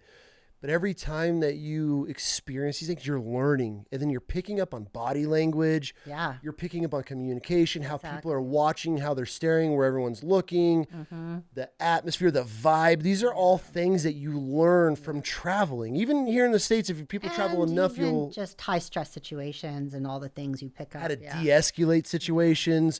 When to read a room. Okay, we need to get out of here. Hey, we might want to not stay here tonight. And I'm sure you've learned so many of these little micro skills that just eventually they build and then they add. So like next time you're like, maybe I'm not going to drink a mushroom drink on the beaches in Thailand. And I mean, you know what? I probably would, but I would make sure somebody's with you. In all honesty, I actually did go to Thailand last year and did mushrooms. Funny enough. But my girlfriend was with me. God. Yeah. A couple of my friends were with me when I was in Indonesia. I met a couple of friends in Thailand, and we did mushrooms on the beach. So Good for you. Let me see where we're at. Yes, I have a flight. It's 4:00. So okay. Yeah, we're good. Yeah, we can wrap this up here. I am super glad for this conversation. I could talk to you for days. Dude, I have so many stories. Come back anytime, please. Yeah. Next time. By the time I come back, there'll be like 8 more countries, and who knows what more stories. I'm sure you're going to be another request because I could. There's certain guests and people are like, bring them back on, and and I'm sure you're going to be one of them. Just because people. I'm not speaking for like all of Americans, but we live these very safe, sheltered, in a bar, privileged, cookie cutter lives. And that's been one of my biggest things as I've grown this family and my years in the military and getting sent all over the world and being able to experience shit. I come back here, I'm like, there's so much, and there's so much here in the United States to be able to experience, and that's what we want to do with our kids. But I'm like, God, there is a world out there that the majority of Americans, Canadians, they have no idea even exists. I'm with you. I want to see it all. I was trying to plan for November. I wanted to do the 5 stands. Okay. But as like travel. I was going to ask you that if you've been to I wanted to do like, because I've gone to places hunting, and it's like you just get off the plane and you go straight out to the mountain, and you're not experiencing so I want to go back to these places. I want to do the 5 stands, and then also Afghanistan and Pakistan. So I've been trying to organize that trip as like one next. I've had this urge, this itch to go back to Afghanistan on the civilians. I mean, I was there as a civilian contractor, but we're in Kabul the whole time. We're freaking exactly, and there's such cool history. The mountains are there, and the mountains are and like unreal, and the valleys, and all these guys are gonna be like, dude, last time I was there, I was getting fucking blown up. But the whole country's changed a lot too. I mean, I'm seeing these American backpackers now. I'm like, oh my God, like you're gonna end up on Al Jazeera television. When you do have to go, each city you get into, you have to go into the Taliban office and register in each city and whatever. But like, and there is risk of 3 people from Spain were murdered last year, tourists. But it's a pretty like beautiful place to explore and What check if they it have out. my name on file there? They'd be like, checking, they'd be like, oh, bing, a picture. Yeah, motherfucker, like you used to work here. So I was trying to plan that one for next month, but the temperature drops significantly in November, and I want to like enjoy it. So I think I'll save that one for next spring. But I've got a few things in the pipeline. Yeah. I appreciate this conversation. I know you're rolling through town real quick, and I Yeah. snatched you up real fast. I had no idea where this conversation was going to go. I didn't either. Yeah. Well, because you just like shotgun blasted this bio to me, and I literally was like this morning with the wife. I'm like, I read it to her. I'm like, I don't know where to go with this conversation. There's so much. Because normally I have like a cop or a vet or correction somebody. So I'm like, okay, cool. Let's pick apart your career. Pick apart. Oh, you got blown up. You got shot. Whatever. But it was just like you just went. Wild chaos. You are the definition of wild chaos for sure, and I appreciate that because I mean I don't live to your extent of just being able to be that free life yet, but I respect it because I've gone places and I have seen things where we were like, and you end up in back alleys and in someone's home that just open it up and then they're putting a whole entire. I mean, dude, They have nothing and they're giving you everything. Everything. And I learned this early on in my military in Iraq. There was this house. This is one of those aha moments for me, like, oh, these people aren't all just terrorists and everything we've been fed our whole entire lives in Middle East. There was this house and we had our AO, which was area of operation. And at the very end of it, there was this palm groves. We had all these dates and then there was like these little rice paddy fields. And you had to walk across these little aqueduct paths to get to this house all by themselves. And we would go down there. And I remember my first interaction with this guy, he sits me down and we're sitting on the front. And he yells at his wife, and just starts screaming at her. And she just runs inside. And he's like, sit. And then she comes out a minute later and she's got this plate of chai tea and all this stuff. And then he starts mixing it. And I'm sitting there and I'm sipping. I'm dropping all my gear and all my guys. We're all just chilling. And she comes out like 20 minutes later with this sterling silver platter. Like it was all engraved and just, you could tell it's been handed down.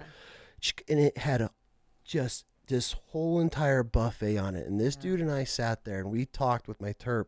Yeah. And he was just telling me how their life was and the struggles. And I'm just this kid. And I'm experiencing this. And it was like our little kept secret for our team because I didn't want anybody fucking with this guy. He was just a good family. And he would tell me, hey, they're moving across the rivers at night. Like, cause he was right on the Euphrates River was like his front yard. And he would tell us these things. And I'd ask him like, what do you need? He's like, I could use water, fresh, clean water. So we would go and visit him and I'd have all my guys carry cases of water. And this dude would give us the world. Yeah. Everything that he had. She's out there with the bread and she's put it in the oven and the milk from their goats I'm just like, bro, this is the most primitive living and he's giving us everything. And so that was like that pure. That's how I would pure. No angles. There's nothing in return. And here we are, these foreign enemy in their country, destroying everything, just putting bullets in everything just because it's fun. And here this dude is like, dude, come sit down. Like, here's my family. And his children are sitting with us. Like, they get a soccer ball. A couple of my guys are kicking the soccer ball around the front yard. And we just would sit with this guy and talk. And so that to me was like, okay, just because we paint a picture of a race, a country, an ethnicity, whatever it may be, there are incredible people buried into that. I feel that very strongly with the tribes. Like, people be like, oh, you want to go live with these like primitive people? I'm like, primitive? They are the definition of what it means to be a human as like Homo sapiens, as like the animal that we are like on this earth. Because when shit goes down, which it's gonna, and we all get wiped out, they're gonna be the ones that continue on the human race. Like, they're the true meaning of what it means to be human. We are the parasites that have it all backwards and fucked up. We're the ones that are raping and pillaging our soils, our resources, and here they are in the jungle, and they got a fruit tree that they pick from this one. They got a food source over here. They got a little fish trap that they go and check. I mean, one of the tribes in the Congo, I asked, like, what is your traditions like when a boy becomes a man? They're like, oh, we kick him out into the jungle for a month. He has to survive for a month, and then he comes back, he's a man. I'm like, oh, like, how old? Like 16, 17? They're like, no, 10. But the oldest 10. At 10 years old, they're just like, And here, a and he 10-year-old, can survive. A 10-year-old here. My son's 19. He wouldn't last 2 days in the fucking jungle. they can't even last. The 10-year-old can't even last without an iPad. Like, yeah. Here, this kid's out here setting snares and surviving. Yeah. At 10. Yeah. Just shows you. I'm very envious of what you've been able to experience, just because I've got a little taste of it and I know how incredible it is, and you just get to live this life. I think everybody should go at least once and stay with a tribe. I'm going to pick your brain. We're gonna have a conversation once you get home. Yeah. I want to do something along the lines with the family. There's some safe, really great ones you can go to. Indonesia was just incredible. How big were orangutans in real life? They're big. Yeah, like they're the massive, big right? males are Hundreds of pounds, right? big. Yeah, the strength and the big pads in the face, like that's just wild. And they've got those proboscis monkeys. Is that what the proboscis with the dick face? Oh, the big nose thing that comes Those are out. out there, and those are endemic to there. So you see those, and like just the wildlife I've seen is like, super cool. Thank you for this conversation. I would have you back any time. Thank you. I would love to. Now that I know that I didn't know how in depth into the tribes you were. That I think we're gonna focus. If I ever get the opportunity to have you back on, I would love to just talk tribes. I'll be back out here. Yeah. All right, perfect. Well, thank you very much. Thank you very much. Thanks for having me. Honestly, this was incredible. Yeah, I'm glad we were able to fit it in. Yeah. You are Quite the story. You're a fascinating person. Thank you. And I mean that in the most respectful, humble way that you. I didn't think so. I was like talking